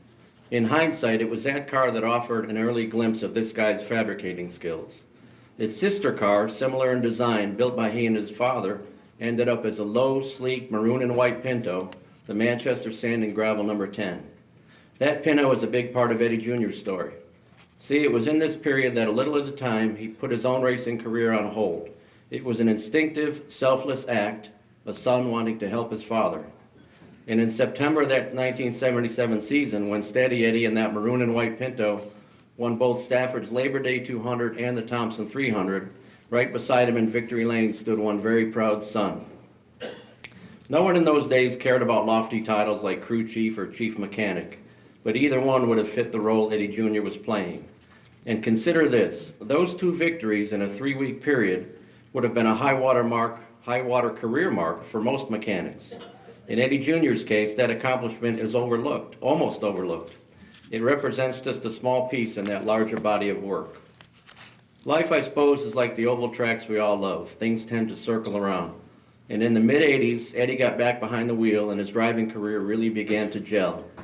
On the NASCAR Modified Tour, Flemke Jr. won 17 times at 11 different tracks, set fast time on at least 16 occasions, and started a record 382 consecutive Tour events. Although never a Tour champion, he was twice a runner-up in the standings, in 2004 to Tony Hirschman, and in 2006 to Mike Stefanik. In 2002, he was voted NASCAR's most popular modified driver. There are many more feature wins on his resume, some in the SK Modifieds at Stafford, Thompson, and Waterford, and others in modified action at Riverside Park and various open competition events. And there's a handful of victories that I believe would have made his dad smile. Remember, Steady Eddie was the founding father of the Eastern Bandits, that legendary traveling gang, including Denny Zimmerman, who's here today, that in the early 60s hauled lots of trophies home from tracks south of the Mason-Dixon line. Well, Eddie Jr. has been a winner at the Motor Mile Speedway in Virginia, at North Carolina's Caraway Speedway, and at Anderson Motor Speedway in South Carolina. And much farther down I-95, in the annual World Series at New Smyrna, Florida, he beat Ted Christopher and George Kent to win a hard-fought 50-lapper. As earlier, the original Ed Flemke cast a very long shadow, but make no mistake, his son drove out of it and staked his own place in the spotlight, putting together a career that a lot of drivers would have envied. Lastly, Eddie has played a major role in 3 different editions of the Raceworks car building business. First in the late 70s and early 80s, working alongside his father, then in the 90s and the 2000s in partnership with Reggie Ruggiero, and for the last several years on his own. The statistics from Raceworks are beyond impressive. Even though each version of Raceworks has been a low-volume operation rather than an assembly line shop, cars that Eddie designed and built have won with at least 71 different drivers and have accounted for track championships at least a dozen speedways. Among the highlights, a Cardinal 500 win at Martinsville with driver Tony Siscone, and a pair of victories in the Race of Champions at Flemington Speedway with Siscone and Billy Pouch. One other thing in connection with his commitment to this sport. Anyone who's ever stood near Eddie at any track, maybe watching a heat race, has seen this. The caution flag waves, and into the pits comes some poor guy's car, maybe with the right front suspension dangling off. The only way that guy's going to make it back out for the restart, or even for the consi, is with a lot of solid mechanical help and lots of hard work. So many times, Eddie has been the first man to reach that guy's pit, whether or not it was a customer of his. That kind of generosity of spirit doesn't get you into the Hall of Fame all by itself, but it's one of 100 things I admire about this guy. So he's been a mechanic, a driver, a car builder. In short, he's a lifer. As of today, he's also a member of the New England Auto Racers Hall of Fame. And Eddie, although you joined your dad today as an inductee, this honor is yours alone. One more time, you've made it your own way. You've made your own way into your own spotlight. Come on up here and enjoy it. Thanks, Bones. Driven 180 miles an hour, reached down, adjust the front rear sway bars, all the while being passed by AJ Foyt at Sebring. Not break a sweat. Put a microphone and some paper in front of me, I want to throw up, I'll just tell you. But bear with me, I'm going to do my best. Okay, I would like to congratulate my fellow honorees on their induction, and I am proud and deeply humbled to be among this great group. I think it's awesome that we worked or raced with most of these year's class that I did. It's truly beyond words for me to even be mentioned among all these members of the Hall of Fame. This has been really hard for me to put into words what this means to me. Ask anyone who's been around me for the last month or so, but I'm going to give it my best shot. Being born into a racing family is an honor of its own, and growing up in one is truly an adventure, especially if you're born into the Flemke family. Being the son of Ed Flemke, you might think I always wanted to be a race car driver growing up, but truth be told, I really didn't. Never really gave it much thought. Now, how I actually started driving wasn't my idea at all. It was my childhood friend, Tony Altieri's idea. Tony and I had been friends from the age of 11 or 12. We hung out and went to the races together for about 5 years or so, and looking back now, neither of us knows whose idea it was, but we just decided we should give racing a try. One day, we were talking about it, and Tony's father overheard us and asked us if we had a car yet, because he had a modified that was about 95% done and sitting in the storage garage, and offered to sell it to us if we were interested. We asked him how much he wanted, figuring we couldn't possibly afford it, and he said, "I'll take $500 for it. Motor, tires, spares, and all. Just get it out of my garage." So we jumped at this offer and bought it without any plans on what we were going to do with it or even how we were going to finish it either. We got to work on it, and with some help from our fathers and friends, managed to finish it up. Seeing the car was originally built for Riverside Park, we decided we should try racing it there. The next step was getting our license. Didn't give it much thought. Neither of us hadn't thought that far ahead, but we had to choose an owner, driver, or crew license. So we talked about it for a while, and Tony said, "How about this? My father's always been an owner, and you're the driver. How about I be the owner, and you be the driver? If it doesn't work out, we can switch." So that's what we did. And by the way, I think it turned out to be a pretty good decision. But if you don't agree, blame it on TA Tony. After all, it's always the motorman's fault. So off the park we went, both about 17, with little to zero knowledge of what we were doing. Starting off so young and with little knowledge, along with being the son of Ed Flemke, brought some immediate attention of some good and some not so good news. As you could imagine, I had some tough critics, especially at the beginning. I'd like to share with you a paragraph from a weekly racing paper about my first attempt, dated April 19th, 1973, 5 days after my first race. It said, "Saturday evening proved two things to me. One was the fact that there are other manufacturers than Chevy, as Charlie Glazier was the victor in the 50-lap feature at Riverside with a 302 Ford power plant under his coupe. The other was that a name does not a race driver make. Eddie Flemke Jr. was behind the wheel of a 37 coupe at the park, and to be polite, all I will say is that he would much better be wiser to gain experience in a sportsman or street ranks, as he was very definite hazard on the track." Man, what a welcome to the world of racing that was. Come to think of it, this is probably why I've been so tough on the writers over the years. When my father heard about this article, knowing how much it bothered me, he took me aside and said, "Don't let what that guy wrote bother you. You're doing fine. You'll find your success, and when you do, that guy will be long gone and forgotten. Like he did so well and so often, he put things in perspective for you." On the positive side of being his son, I have been exposed to many, almost too many to count, great and successful people over the years. Each one of them are part of the man standing here today and will always be held close to my heart.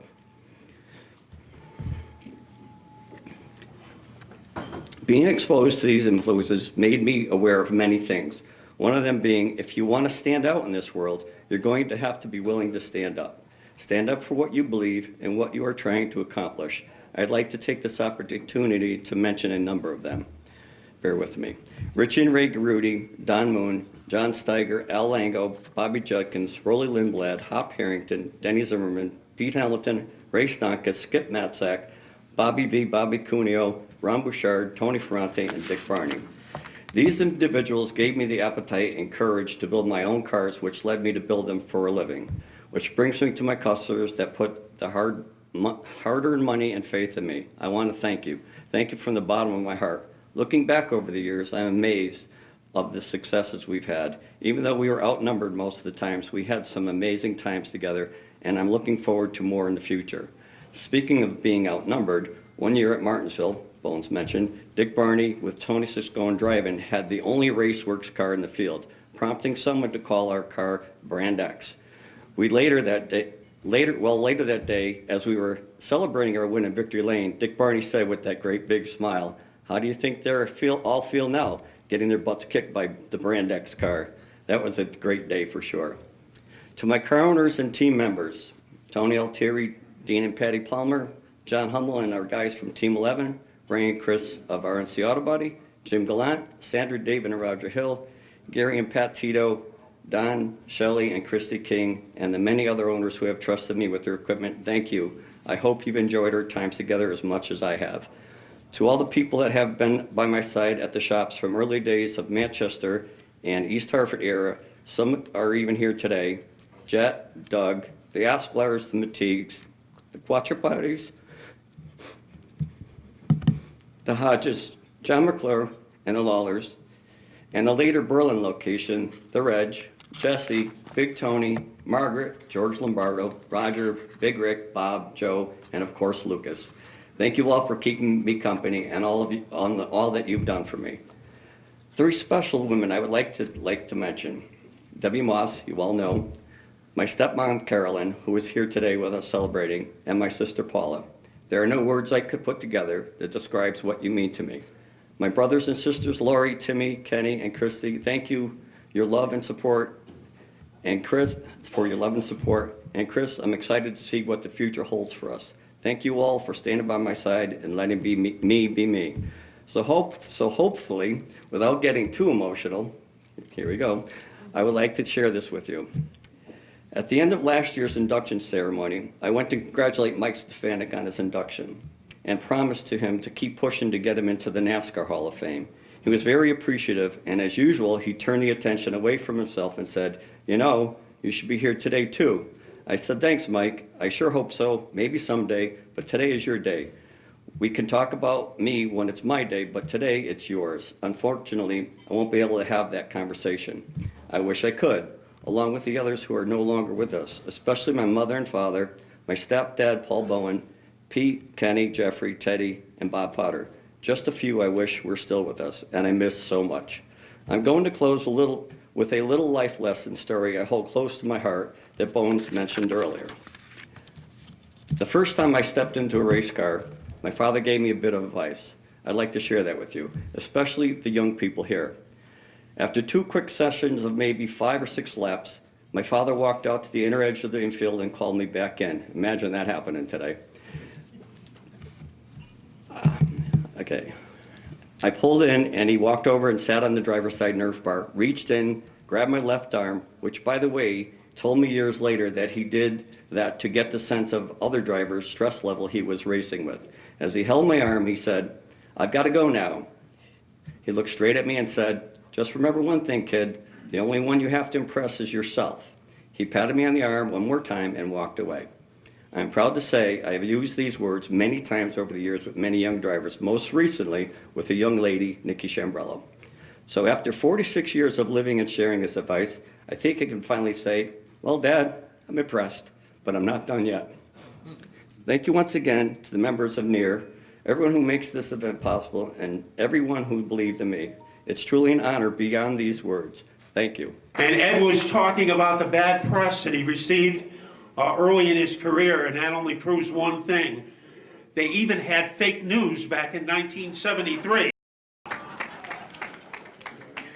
Our next presenter made himself a name as a promoter, but he was best known for his broadcasting. Maybe Chris Economaki invented the role of pit reporter, but Jack Arute perfected it. And he perfected the role of sideline reporter at college football. And everybody who does that job now copies the blueprint that was invented by this guy, Jack Arute. Before I tell you and introduce to you the next member of the Hall of Fame, I want to reach out to someone I grew up with.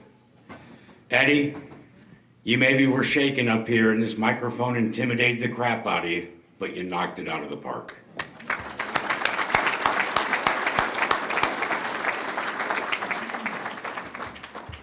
When you work in any industry or you follow sports or you talk about coming to the very top of your game, they refer to it as being an icon.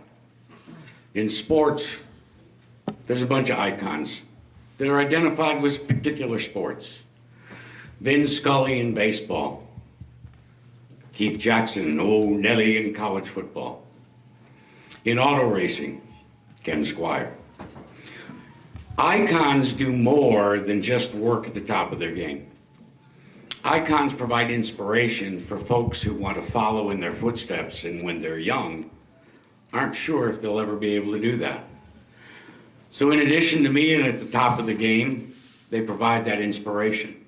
Now for those of us that want to follow in their footsteps, when you're young, you look and think, oh, that may be a little too big of a reach. So you look at regional icons, and that's the case with this next inductee. Like me, the iconic voices of the New England area were Tom Gallen, were Jimmy Power, were of course the one and only Bill Welch. After a period of time, you had to scratch yourself or pinch yourself and say, I'm working with them. And then a little bit of other time proceeds, and you've left, and you've moved on to pursue the next icon. For Mike Joy, the path started at Riverside Park, but it was a path that was paved with passion. He was one of the original storytellers. Mike defined not only New England broadcasting, but when he moved on to Motor Racing Network and then to CBS and to TNT, he never forgot where he came from. He never forgot his roots. And he was quick, with a quip, to remind worldwide audiences of where he came from and what those folks that he covered and aspired to cover when he was at Riverside, at Stafford, at Thompson, at Waterford, putting word pictures to short track aces like Georgie Summers and Bob Palvareri and the Christopher brothers, to remind them that some of the very best racing took place right in the New England states. But along the way, he became associated with the epitome of motorsports broadcasting. You see, Mike Joy climbed that ladder, rung by rung. Never fueled by ego, but fueled by an abiding passion to be the very best at the profession he chose. He has paid us back in many, many ways, but he has also given his peers, the folks on a national level that he has worked with, an abiding appreciation for what we have going here, right in the great state of New England. Some of us, like me, choose to go just so far. I was a pit announcer. I'll always be a pit announcer. I'll let you in on a secret. I did not enjoy when I did play-by-play, but Mike did. And Mike proved very early on he was really, really good at it.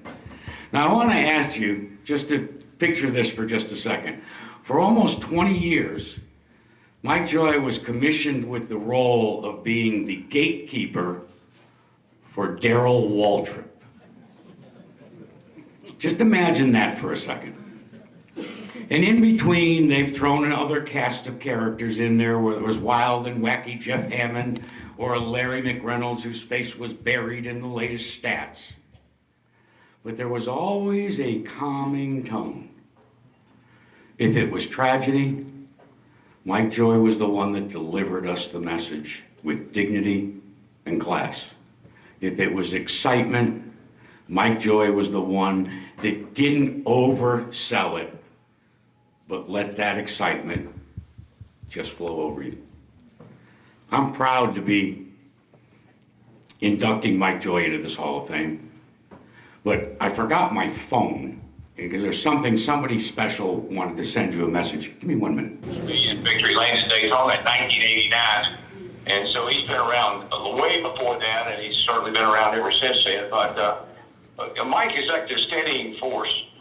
You put Mike Joy in the booth with me and Larry McReynolds like we did back in '01, and you need somebody like him that's got a sense of the business and what works and what doesn't work. And Mike always looking at me and Larry telling us to let it breathe, and he's just got a real knack, a real TV personality. Got that great voice, knowledgeable. There's no one that knows more trivia than Mike Joy. And usually finds a way to use it, and he's a real pro.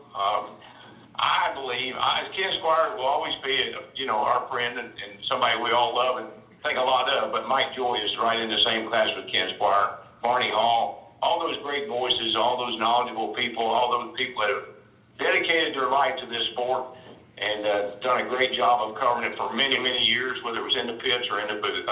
I'm a big Mike Joy fan, always have been. Mike Joy, ladies and gentlemen, an icon. Come on up here. Do I have to hear it again? No. I sent it to you in an email so you can take it home. Thank you, Jack, and thank Darrell for me. And thanks to Near and to all of you associated with the Hall of Fame. This is big. This is such a long time in coming. I'm kind of happy it took so long because the statute of limitations has now run out on a lot of the things we did back then. And I was a little nervous about today because the last time Jack Arute stood up and made a speech for me, I ended up on honeymoon in Bermuda, and he disappeared with a bridesmaid and wasn't seen for 3 days. True story. And with that, why do we need announcers? Well, that was answered before I came to Stafford Motor Speedway. Bill Slater was running the track, and you all knew Bill, and how Bill talked very quickly in a very clipped tone, very clipped voice, and Jimmy Powers was the announcer. And one night at the racetrack, as I heard the story, Powers shows up, and he's a little indisposed.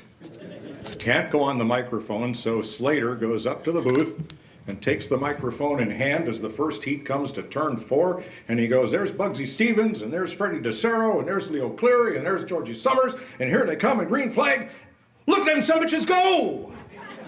And realizing what he did probably the first recorded mic drop, and never picked one up again. So they needed people like Wally Saliba, Tom Gallen, Paul Baker, Charlie Crocco, Raleigh Jacobs, of course Ken Squire, our mentor, and Bill Welch. And I owe Bill, when I started there, I knew how to talk. I knew what I was talking about, and I could do it with enthusiasm and passion.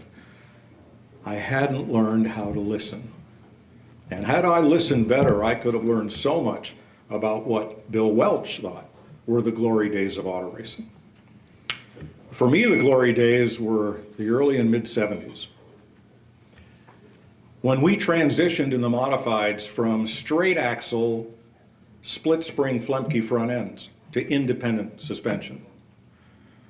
When I started in this sport, the chassis of these cars either came off 57 Chevys, or in the case of this oddball thing, Ali Silva had a Model A Ford, and to tube frame chassis that were sketched out in chalk on the cement floor of a garage and welded together. And by the time I left New England to go down south, we had great store-bought race cars from Maynard Troyer, from Richie Evans, those beautiful cars from Chassis Dynamics. And instead of being painted in the backyard, it was folks like Holmes and Bear doing the cars, Brian Sines, Joe Garrity, Jake Hafke, putting the graphics on them, making them beautiful. So to see all of that develop and to see the sport develop, it really was a magical time. So my thanks to the Carrolls, to the Honigs, to the Aroots for indulging me, because I got to come in on Friday or Saturday night or Sunday afternoon and play on the microphone and do what I had learned from Ken Squire, from Jack Aroot, from Bill Welch. Make these fellas into your heroes. I was so green in 1970 when I started doing this, and I was a fan of Can-Am and Trans Am and Formula One, and my heroes were fellows like Dan Gurney, A.J. Foyt, Parnelli Jones. And I got to Riverside Park, and I thought all these drivers were full-time racers. I didn't realize that Billy Greco was a long-haul trucker, that Bob Pulvereri was building houses and apartment buildings, that Bob Stefanik drove an oil truck, that all of these people had 5-day-a-week big jobs, but then on Saturday nights, they were our heroes. And what they were doing behind the wheel of those cars was magical. Today, I watched a race a couple of weeks ago, Cup race, and these cars are so aerodynamically glued down to the track, it just looks like I-91 traffic at 3 times the speed. But boy, on a fifth mile, quarter mile, half mile track, you see these drivers manhandling these 600 horsepower beasts, bending them to their will, sliding them around the corners. And damn it, that's exciting. And that was a wonderful time to be in this sport. We transitioned from coupe-bodied and coach-bodied cars to Pintos and Vegas and Gremlins. And cars, did we have cars? We had Speedway Scene, thanks to Val LaSour. We had Checkered Flag Announcer, thanks to Paul Tremaine. The millennials in the crowd will not understand how we used to make a toll call to Willimantic, Connecticut to get the news of what happened at the track the night before and listen to a recorded message to find out what happened. That's what we had to do. We had Illustrated Speedway News, National Speed Sport News, a raft of magazines, and now few are left.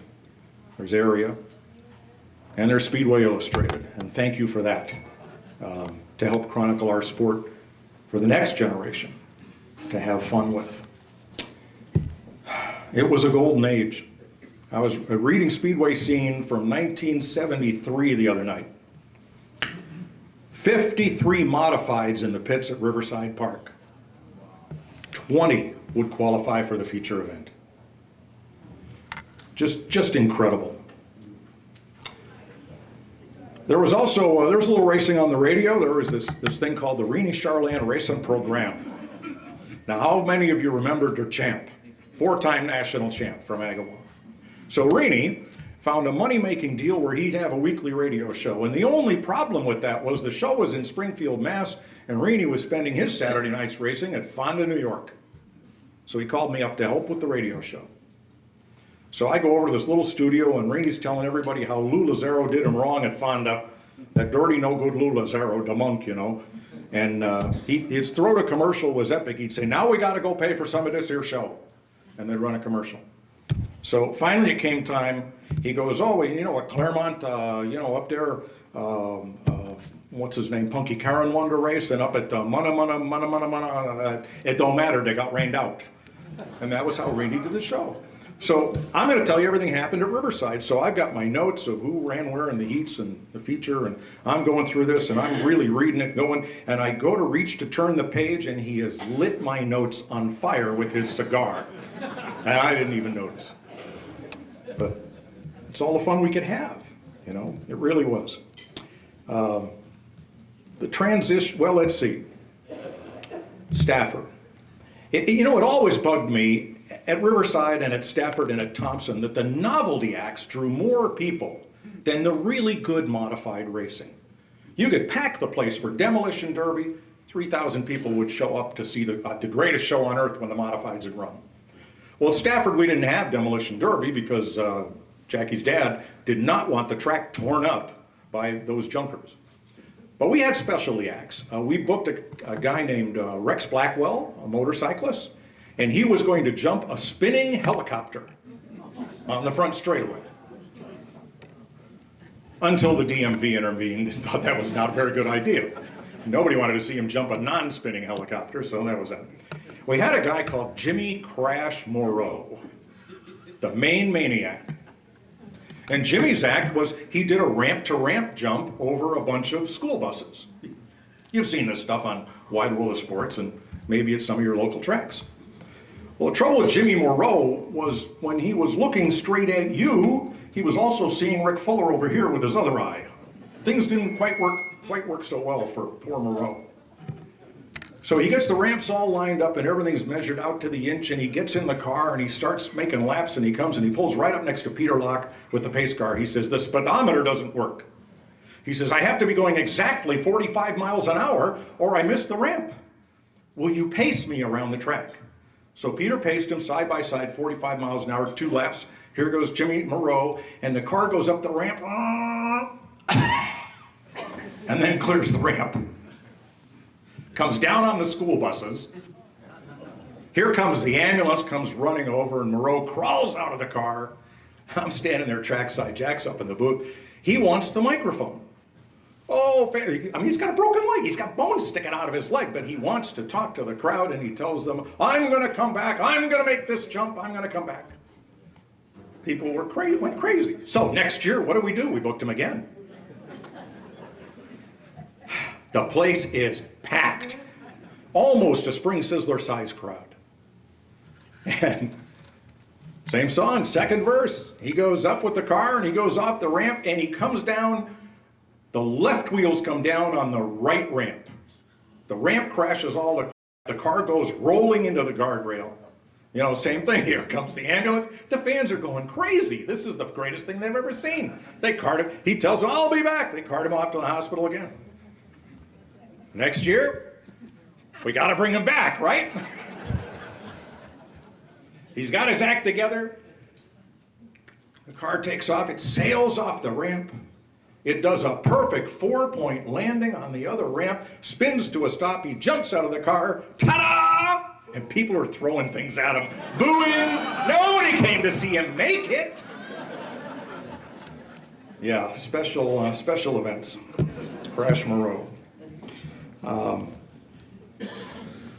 got to thank a couple of people here, and I'm not going to tell you 50 years worth of stories, I promise. I need to thank people who loaned me their race cars against their better judgment, so I could see what going half fast was like.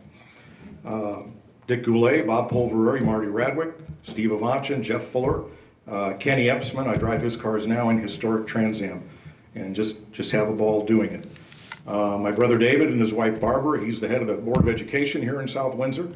My sister Susan and her husband Bruce, and my sister Carrie and her husband Bobby.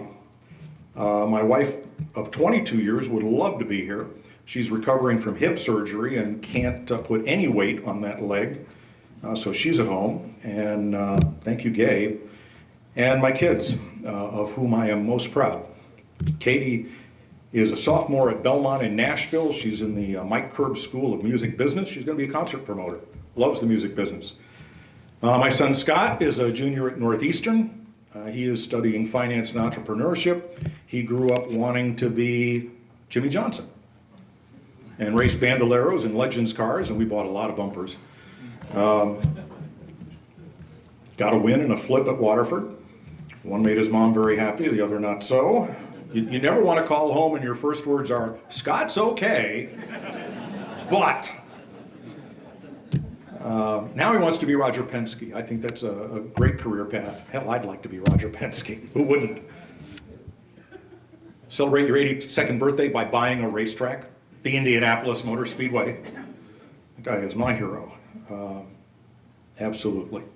So apologies to Scott and Caitlin for all those times I had to tell them work comes first. But they have turned out great, and I am so proud of them. Bones Bercier, thank you for your efforts making all this necessary today. And Dick Berggren, my longest running and best friend on pit road and in the TV business. It's just It's been an honor. The first time we got together was 1972, the Thompson Challenge Cup Classic, where we shared the microphone at Thompson Speedway, did the PA. I learned a lot from him until about 2 o'clock in the morning when I realized we were in Boston in the combat zone. And ended up at 5 o'clock in the morning desecrating Kathy's kitchen, cooking lobster, because it seemed like the thing to do. Don Barrio and Dick and I, and that's when I decided, wow, I really want to be part of this. This is a lot of fun. And it has been a lot of fun. I've enjoyed every minute of it. Don't ever want it to end. Somebody added up the other day that between radio and television, I've called 40 Daytona 500s. And more to come. My sideline, it's my sideline. It's John's living.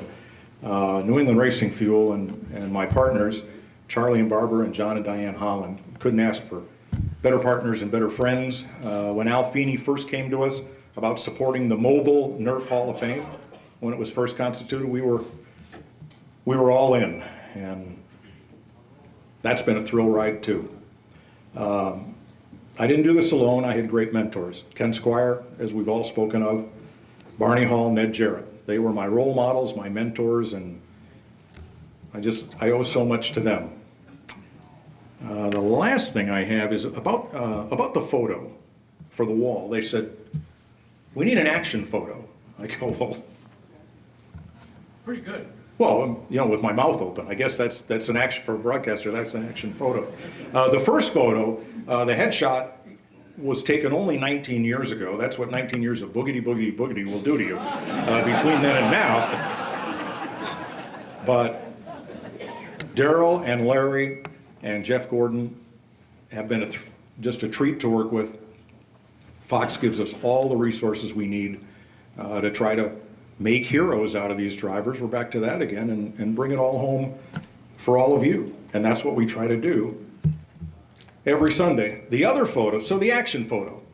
I have pictures of me in Victory Lane with people that are my friends and people that are very important and idols to me. Billy Greco, Bob Pulverary, a lot of people, longtime folks. But I chose this particularly because it was one of the first nights that I worked at Stafford, and I was in Victory Lane, and as usual, Bug Stevens had won the race.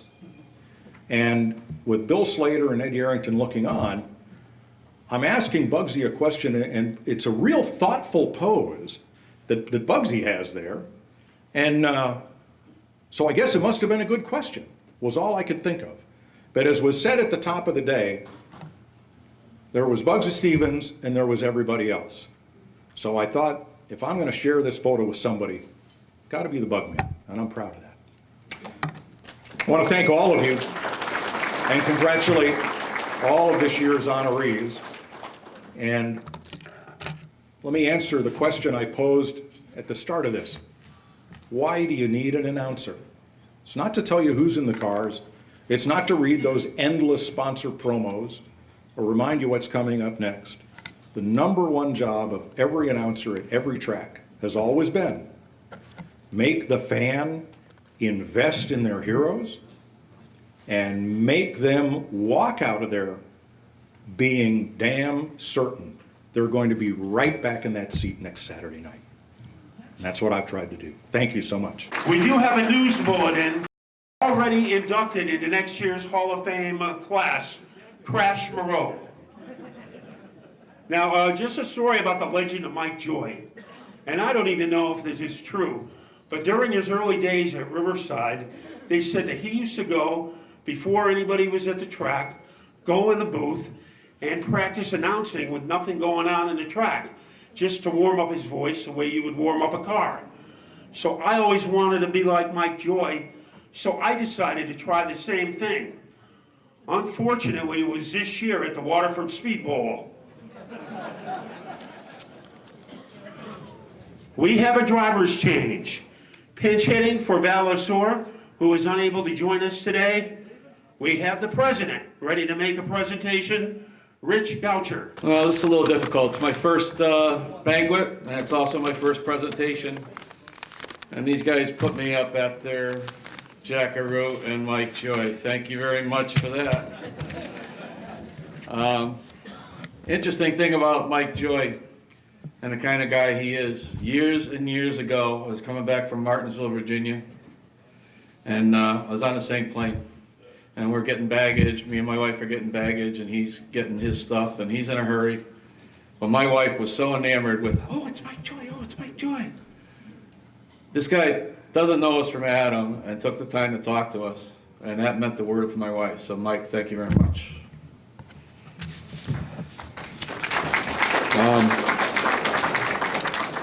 The gentleman I'm entrusted with enshrining into this organization today, into the Hall of Fame, has a heck of a resume. He's a legend to me as far as a car builder and as far as a car owner. He started off at the Seekonk Speedway building and owning cars and garnering championships. It was pretty easy because he was from Rhode Island, and to talk to him you can't tell he's from Rhode Island. While operating his auto salvage yard, he embarked in a career in racing that has spanned well over 50 years. In 1992, he started his race car fabrication and parts business, Northeast Race Cars and Parts. He grew that into the biggest of its kind in the Northeast. His shop has pumped out countless winning chassis for just about every class of racing in New England.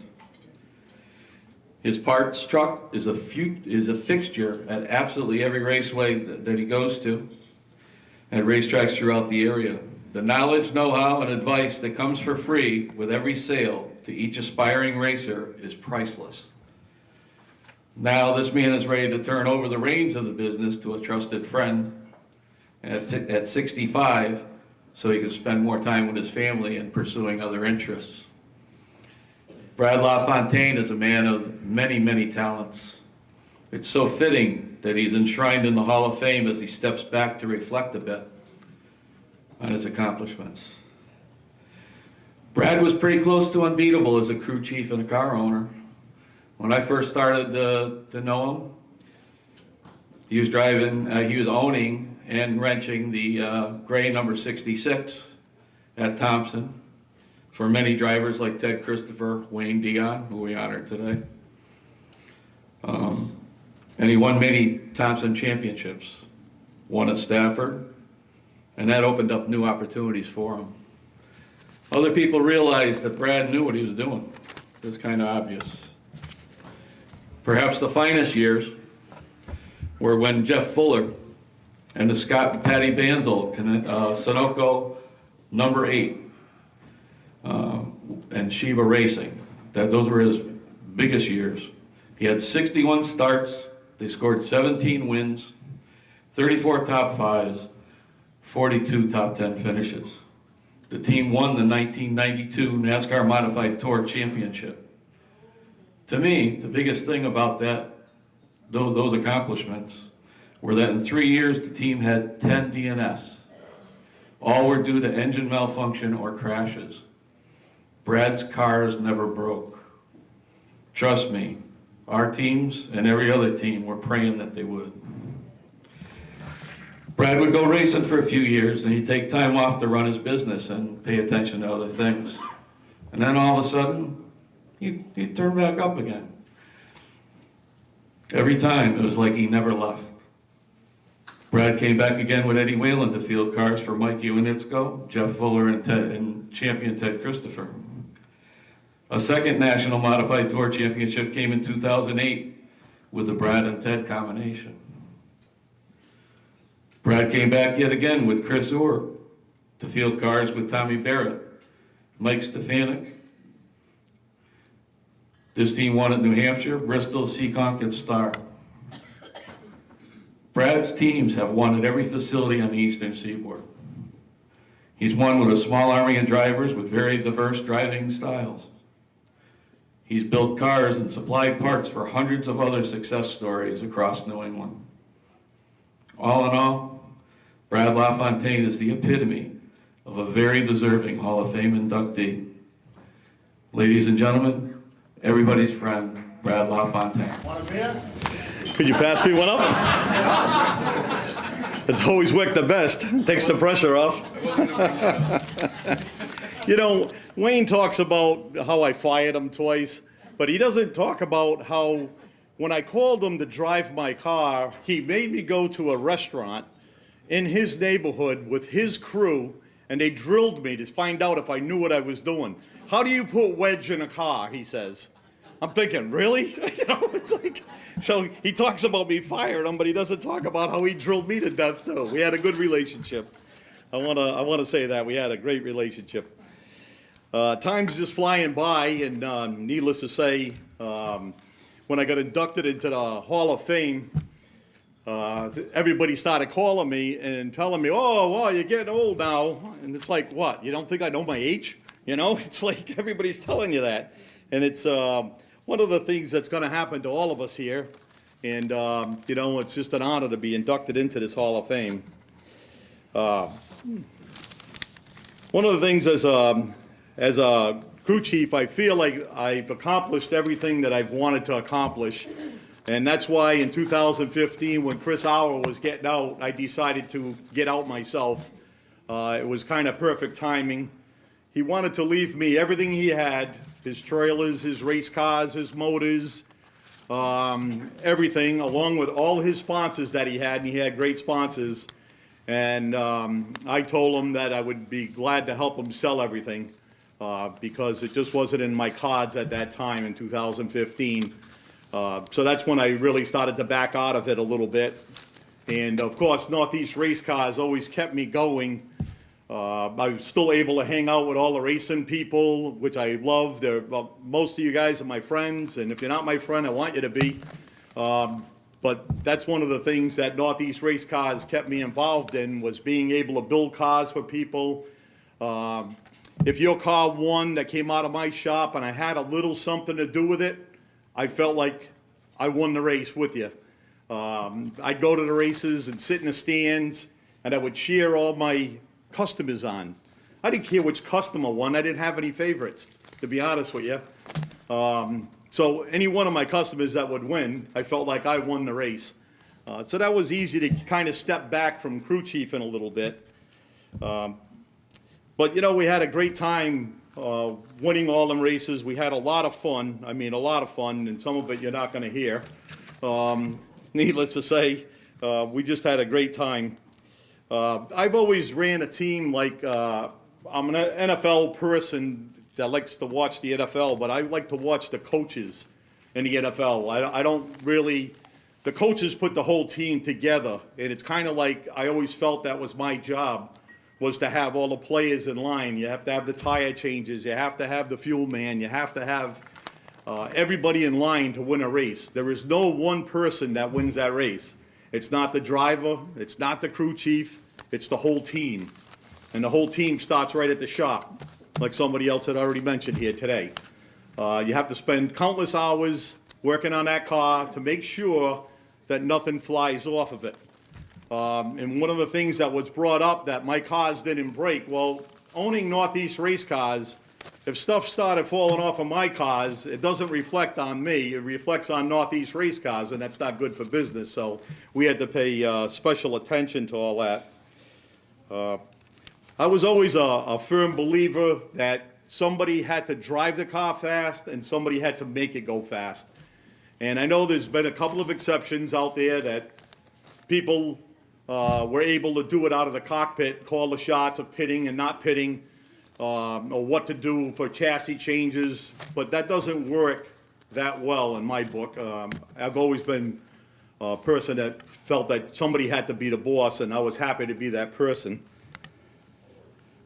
I was lucky enough to have a lot of great crew members follow me. Even when I got out, I would get out for a few years, I'd get back in, and I would race again and win again. And that's because I had a lot of the same crew members that would come along with me. So I think that the biggest thing to do is surround yourself with great people if you want to win races. I had drivers like my old friend Archie Sherman, who we talked about, Seekonk Speedway. He passed away recently. He was a great mentor for me back in the old Vinny Anarumo days and when we were together. We had Mike Sawyer, which was a dear friend of mine. He didn't stay in the sport too long, but we won races together. Then there was Wayne Dion. In 1985, we won 10 races alone at Thompson Speedway and won the championship by over 500 points. We could have stayed home the last 4 races, and that was a pretty good accomplishment. And he showed up with his crew to work on that car when we did put the deal together, and his crew's still with him. I could see that, and it's nice to see you guys again. We had people like Ricky Fuller. That was always an adventure. We won a lot of races, didn't we? We won 4 in a row at Stafford. We wouldn't show up for every week because he was running the U2 on a modified tour. So we would show up when we could. So we had to start 23rd, 24th. We would go around and warn everybody, get out of my way because I'm coming. We won 4 in a row like that, and won a few at Thompson, and we had some good times together. Then, of course, there was the championships with Teddy Christopher, which he was too tough to tame for a lot of people, and everybody thought we were like oil and water when we were racing together. We actually got along really well together racing, and he respected me, I respected him. We didn't go out for dinner with our wives, but we did race hard together, and we were a tough team to beat. We won the championship in '88 and '89 at Thompson Speedway, back when I owned my own cars, and then I moved on to Jeff Fuller, which was mentioned earlier, and was actually with the John Sneed 55 car, which was ugly as sin, and we showed up at Martinsville, and we set fast time, and we won the race and led all 200 laps. They said we couldn't make it on fuel, we couldn't make it on a lot of things, but we did, same set of tires. And of course, NASCAR took everything apart on it because the SK guys can't go to Martinsville and win. And we won there, and then we won tons of races. John Sneed was a great car owner, then Sheba Racing was born. That was in 1990. In 1992, we won the championship together. Chris Kopech, I raced with him, won races. He's a great guy. Everybody loves him. Mike Unisco, I mean, how can you not like Mike? Mike was one of the greatest guys. We won races everywhere with him, Stafford and Martinsville and all over. Jimmy Blewett, well, he's a tough one. Another tough one to tame. Then came Teddy again in 2006. The end of 2006, we got together, and there was one time at Stafford Speedway, you know, whenever they announced Teddy Christopher, of course, half the crowd booed, half the crowd cheered, you know. So we're at Stafford, and they're doing in-car introductions, and Teddy's sitting in the car, and they announce him, and everybody cheers. So I clicked the radio. I says, "Hey, Teddy, did you hear that?" He goes, "Yeah, what do you think's up with that?" I says, "They must know I'm on the team." You're shot. He was a great guy to race with. Then there was, another guy that we knew each other forever, but didn't know each other, and that was Mike Stefanik. We both lived in Rhode Island. There was more rumors that we were getting together for 25 years. Oh, they're getting together, they're getting together. Well, I never even talked to the guy. You know, we see each other, we'd wave. I have to beat him, he has to beat me. That's how I looked at it, you know. It's like we went there to socialize. And I got to race with Mike and found out what kind of a guy that Mike Stefanik really was. And he's been up to the beach house with us, and him and Julie, and really, really great people. And it's a tragic accident that happened to him. And we won a lot of races together. We won Bristol, we won Loudon, we won Thompson, we went all over the place. Then with the Outlaw car, with the '66 with Eddie Marceau, everywhere we showed up, we won with that. And he was a great driver, and that's why he's a 9-time champion. And then we moved on again. After Mike was Tommy Barrett. Tommy's a great little driver, and it's too bad that it didn't work out. He won Bristol, Tennessee for us, being a rookie and never even seeing the place. 18 years old, started 18th, drove to the front, and him and Ryan Newman were going at it for a little bit there, and it was kind of fun to watch the kid drive. And, you know, hopefully he still keeps going. And after that, we started just doing the parts trailers, and we were at Seekonk for that last tri-track race. And ironically, I sold Northeast Race Cars a few weeks ago.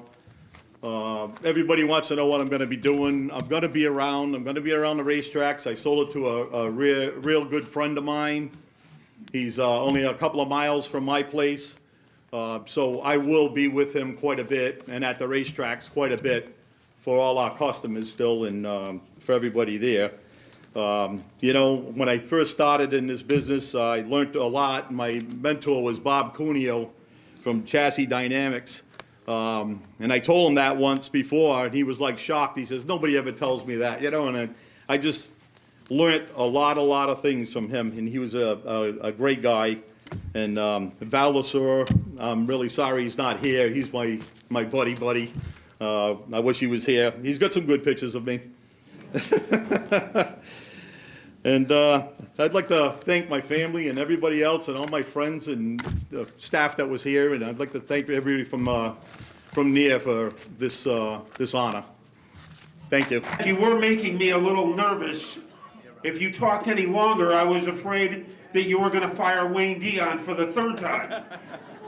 I'm glad we didn't get that far. Making our next presentation, one of the great historians in New England motorsports.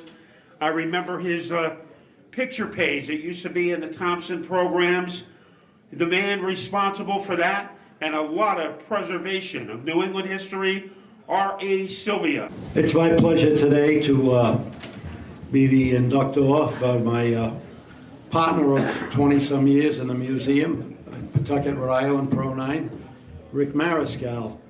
I think we first ran into each other sometime in the early 80s, shortly after NEAR was formed. We both joined and lived about 20 miles apart, didn't really know each other, but I kept seeing him here and there with vintage cars, and I said, this guy's all right. And started putting shows on. He'd bring his car to a show, and I'd have some photos of programs or posters to go with it. And I just escalated from there, and we felt that the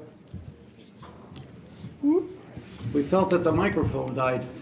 We felt that there was a need for some kind of museum, something to preserve the tradition of the pioneers of our sport. And New England is fortunate right now. After a couple of decades, we have 3 great big museums.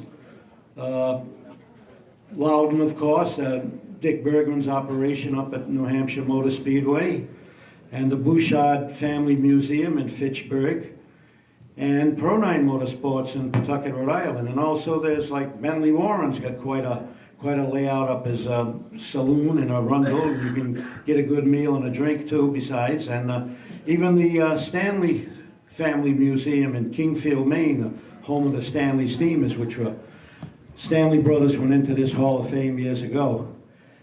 And that's what I'm going to let Rick expound a little more on himself, because we're both kind of quiet guys, so it's his turn to talk a little more. But he took the initiative upon himself to get this done. We could get no help from local government, state government, or most anybody. And one thing I really learned about Rick's character, he's a hell of a guy, because even to this day, throughout this crowd here is his lifelong friends, guys he went to school with, got involved in motorsports, varying degrees, even figure 8 racing, where they won a lot of races. Rick won a lot of races, and not races, but autocross events. But it's a sign of the man's character that his friends are still with him, and they help out at the museum whenever they can. If we need anything, they're always ready. So upon saying that, I'm going to invite Rick up here, because my bad hip is killing me, and it's time for him to get on up here. So come on up, Rick. I think this mic needs a little Viagra. So, well, thank you, Bob, and thank you for your service on this Veterans Day weekend. Like Bob said, we became friends later on in both of our racing careers. He started as a as a young man getting attached like a lot of the children today, they can get, somebody will put them in their car and the next thing you know, they get bitten by the fever. Well, that fever fell on me when I was 5 years old at the Lonsdale Sports Arena. But first of all, I'd like to congratulate all today's fellow inductees. I am humbled and honored to be part of this prestigious group. My interest in the sport, like I said, started when a visit to Lonsdale Sports Arena at 5 years old. Although I never really became friends with Bob, R.A., till later in life when we both joined NEAR. Like he said, he saw me at the events bringing cars around, and I needed someone that had the memorabilia to go with my display. But I really didn't know who he was until I put the puzzle together. You see, when I was going to school in high school, I wasn't really paying attention to high school. I was carrying around cavalcade of auto racing magazines. These are the original magazines. As you can see, they're in pretty rough shapes. I still have them today. Maybe that's why I am a historian. I didn't throw anything away either. And don't tell me you throw your stuff away too, because I get it all from you. When you're moving or when you're cleaning house, you say, call Pro9, he'll come and get it. But in these books, there were stories written by Mr. R.A. Sylvia. Back when I was in high school, I didn't know him. I didn't even know he was from Rhode Island. Never mind, just 20 minutes up the road. I was just concerned with, I want to race. I want to be a part of this. This is what I want to do. So, anyways, after reading stories that Bob wrote and looking at the pictures, looking at pictures of Bugsy Stevens, right on, buddy, there he is right over there. He's like my dad nowadays. He calls me his business agent.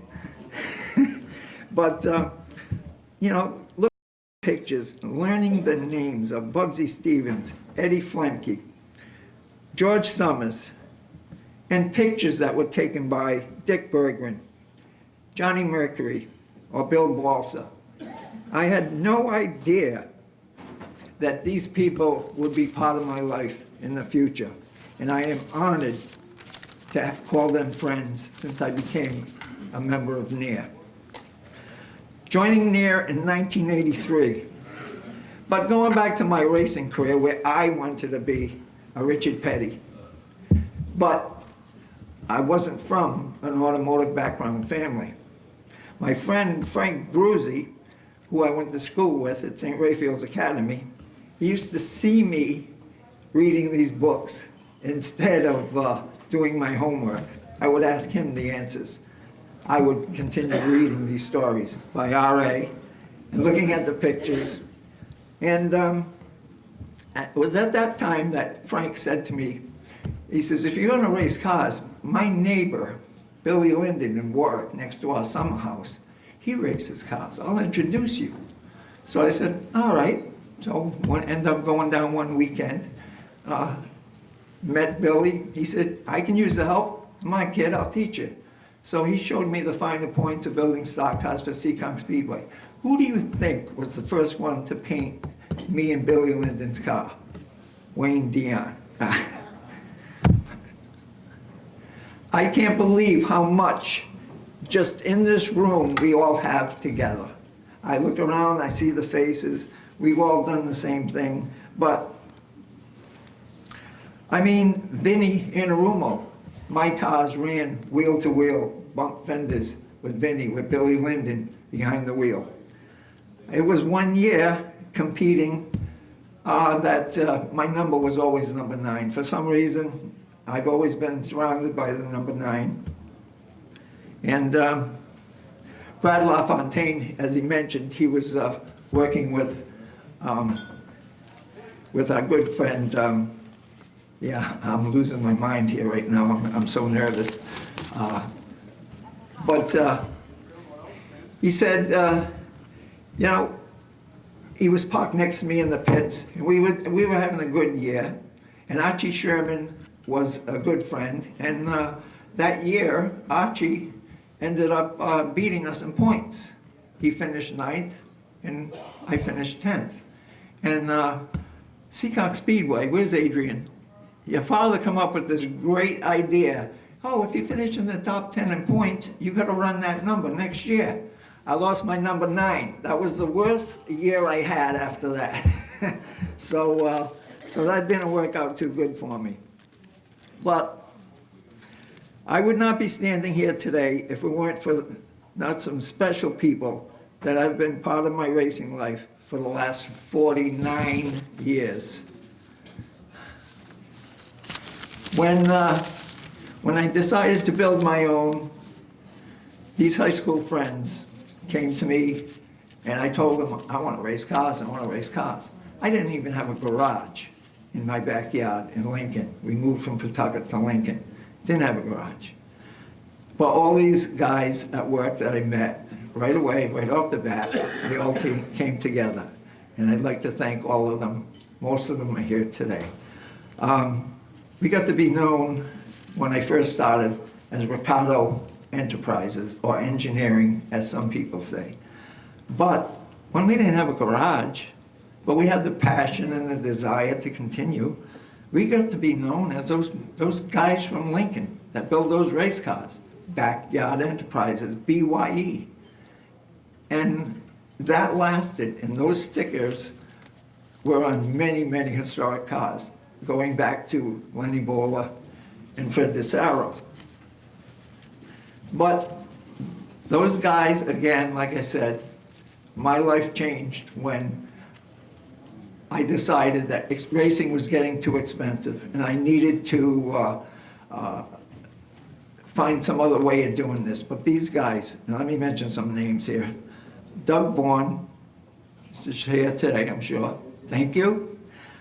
Joby Tucker, Paul Grandowski, Gus Branco, Steve Ribeiro. Thank you for being there today. I love you guys. I could never have done it without you. I thank you for your support with the museum. They're still with me today after all these years. But after losing the last of my parents at 9 years old and being the youngest of 5, it wouldn't have seemed likely that this could happen, this racing life that I wanted. Our family has, like I said, no automotive background, but we share a special bond and a lot of love and support for each other. And I love you and thank you.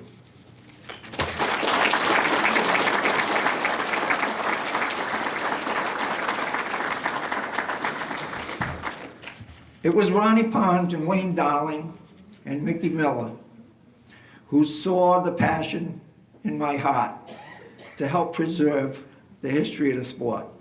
It was after the 1983, the anniversary of the Spring Sizzler, that Ronnie Pond, who owned Old Blue at that time, was asked to bring it out to pace the field.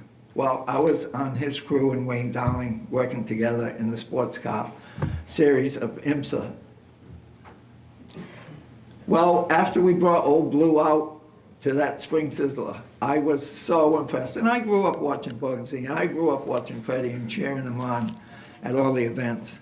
But I was so impressed with the amount of fans that approached that car and us and told me stories, which I already knew, but because reading these books over and over again, but I was so impressed. I said, somebody's got to save this stuff before it ends up getting trashed.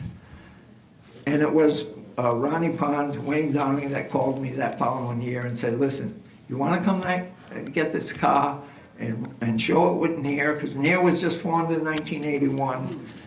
So I said, really? That was asking me if I wanted a cup ride. When I got in the Old Blue, my first laps at Waterford Speedball at a Near historic event, it changed my life. I knew at that time that these things had to be saved that we needed to reach out and find these cars, these historic cars and this memorabilia, so we could carry on the tradition. I had already joined NEAR, and I knew that this club was going to bring it to the top, and I wanted to be a part of it. And we carried on. And this led to getting the collection from Lenny Bowler, Sonny Cazella. I can't thank them enough. They didn't know me from Adam. And I asked Sonny at Riverside Park one night, because I knew he had a Pinto sitting in the yard. Sonny, why can't we get that? I'm not asking you for any money. I want to take this.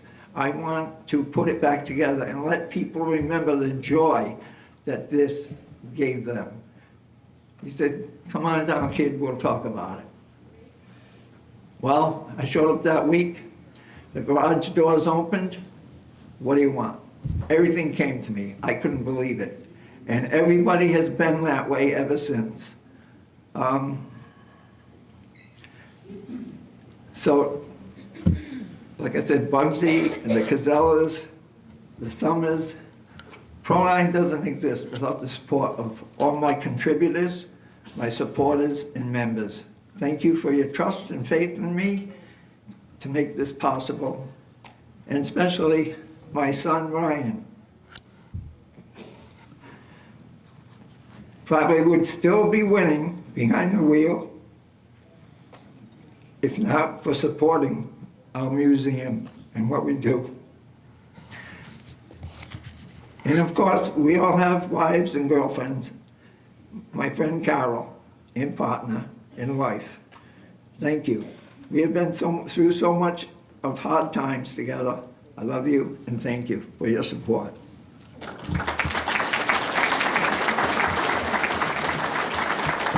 Well, in closing, I can't, again, stress the fact what this club, this Hall of Fame means to me and should mean to all of us here in this room. If you know of a neighbor, and I've seen this recently with Ricky Summers at Seekonk Speedway at the Haunted 100. He came up to me and he told me, he said, this is my nephew and this is a neighbor. Remember, we all were taken to the races by a neighbor. We were exposed to it. And hopefully they'll carry it on. And maybe, if they're not going to be a race car driver or a car owner or a builder, maybe they will just be inspired to stand up, join NEAR, help with the Hall of Fame, help with the preservation of the sport. And we have applications available at the T-shirt table. Thank you, God bless you, good night. Next up, one of the great voices in New England racing. He's a voice of many tours, including the Valente Modified Series, the Isthmus Super Modifieds, the Tri-Track Series, and for the next 2 minutes, he'll be the voice of the Hall of Fame, John Spence. I love working with this guy. Good afternoon, everybody. I'm very honored to be asked to make the next presentation. This gentleman that is being inducted here this afternoon, I've known since the off-season of 1980 and 81. And how that came to be is he called me at the radio station that I was employed at the time in New Hampshire, and he identified himself as Bob Weber. I didn't know who that was. So in the conversation, which was very brief, he says, Jim Cheney told me that I need to talk to you. Okay? We made that arrangement to have that conversation the week after at my home. Spent 2 hours, and the decision was made to join Bob with his new venture, and that was purchasing Star Speedway. I left Lee Raceway to go down to Star under Auto Racing of New England. That was the sanction that Bob debuted. So I think I was the first to go from up the street to down the street. You'd have to be from our area to understand that. Let me tell you a story about Big Bob. He was born in Amesbury, Massachusetts. He attended Amesbury schools and was a graduate of Amesbury High School class of 1965. He furthered his education at Worcester Polytechnical Institute and Merrimack College. He started his career at Triad Engineering in Burlington, Massachusetts, where he partnered with two friends in developing the circuit board of the original Pong video game, as well as several other projects for the thriving video game industry at that time. Bob purchased Star Speedway in Epping, 1980, and later purchased Hudson Speedway in 1989. He received much recognition and many awards from his auto racing peers. Because of his love of the supermodifieds, a division that he had heard may be eliminated from Star due to the low car counts, he would have no part of that. So he figured, if I own the place, the division will be safe. Ultimately, he endured through thick and thin with the Supers as a weekly division until the end of the 2000 season.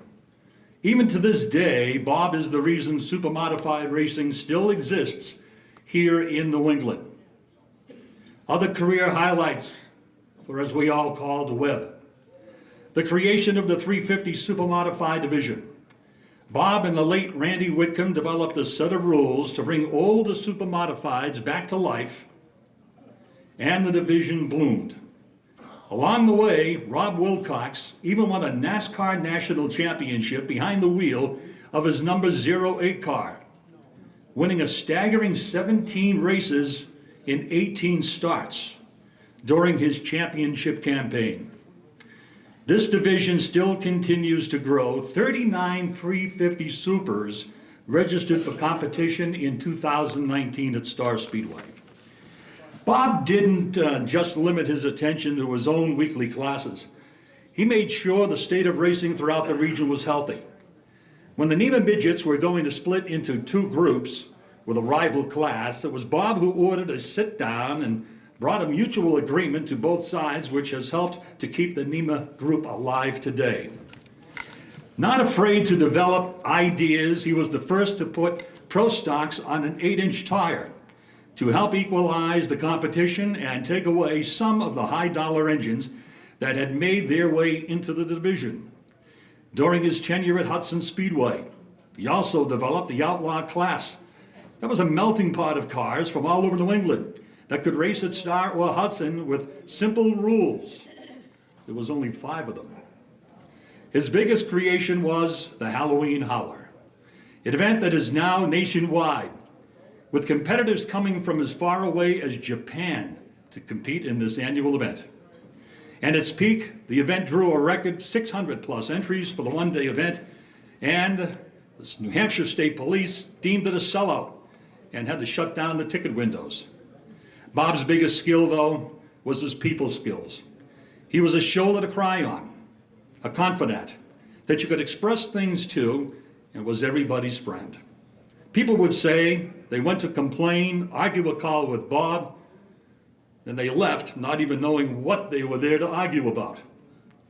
Bob Weber started many racing careers, Derek Griffith, one of the bright young stars of today, and Matt Swanson, currently the driver of the famed Old Blue on the NASCAR Whelen Modified Tour. A 37-year career for his love of the Supermodifieds. Bob passed away January of 2018 at the age of 70. I'm really happy to say that his children, his son Bobby, his grandchildren, Jamie and Tim, and of course the watchful eye of his bride Jean, Star Speedway is red hot right now. A lot of people are talking about it. The last couple of years they've had a very good racing season each year, and they continue to grow. Healthy car counts, healthy crowds, and it's really good to see for the Webers. With all that said, my buddy Bob truly deserves this induction into the 2019 Hall of Fame. And one thing I'll say, a lot of people don't know this, but I do, because I used to get the phone calls. Bob Weber is a Patriot fan, but down deep inside, He still loved the New York Giants, who are losing to the Jets right now. So, Jeannie, Bobby, come on up for the presentation. Mrs. Gene Weber, Bobby Jr., who's doing a heck of a job at Star. Thank you, John. This is one thing I always wanted my dad to be in before he passed away. And it's a big honor now. And one of the things I do want to say is I didn't even realize what was happening there. One of the coolest things of the day was to see Jack Doyle going on the same day. My dad and Jack, as Dick Bergen said, everything from New England Dragway, they were really good friends, and to see this happen on the same day was really cool. So congratulations, Jack. My dad, I don't know how many of you work with your dad day in and day out, but working with him for 30 plus years full time, 24 hours a day, isn't always the easiest thing. But like John said, it's the people things that my dad did that really instilled a lot in me and made me see how much of an impact he made on the sport of racing. One thing I always saw was how much he did care, and he thought of every single racer that came through Star Speedway as one of his kids. He wasn't always big on the facility itself, but if you were a racer, he would take the shirt off his back for you and give it to you right there. Many people have told me this over the years, and I've seen it firsthand. Days when we'd have a big paying race and you wouldn't see a full field of cars show up, he'd still pay every dime of that purse that he promised. And I'd ask him why. There's not many people here. There's not enough cars to cover the purse. And he'd say, Bob, you can't penalize the racers that did show up to support you. That's the ones that we need to care about. The ones that stayed home, it's their loss. Don't take it as a negative. And I try to remember that to this day. And as John said, Star is on the upswing. This is the first time in 39 years this year we did not have a single rain out all year long. And I just try to remember everything my dad told me. And in closing, I'm just proud that he's into the Hall of Fame this year. Well, I think there is only one thing left to do. Wave the checkered flag. We'd like to thank everybody for coming, all honorees and past honorees. Like Ricky Fuller and everybody else, we need you to go to the left side of the room for pictures.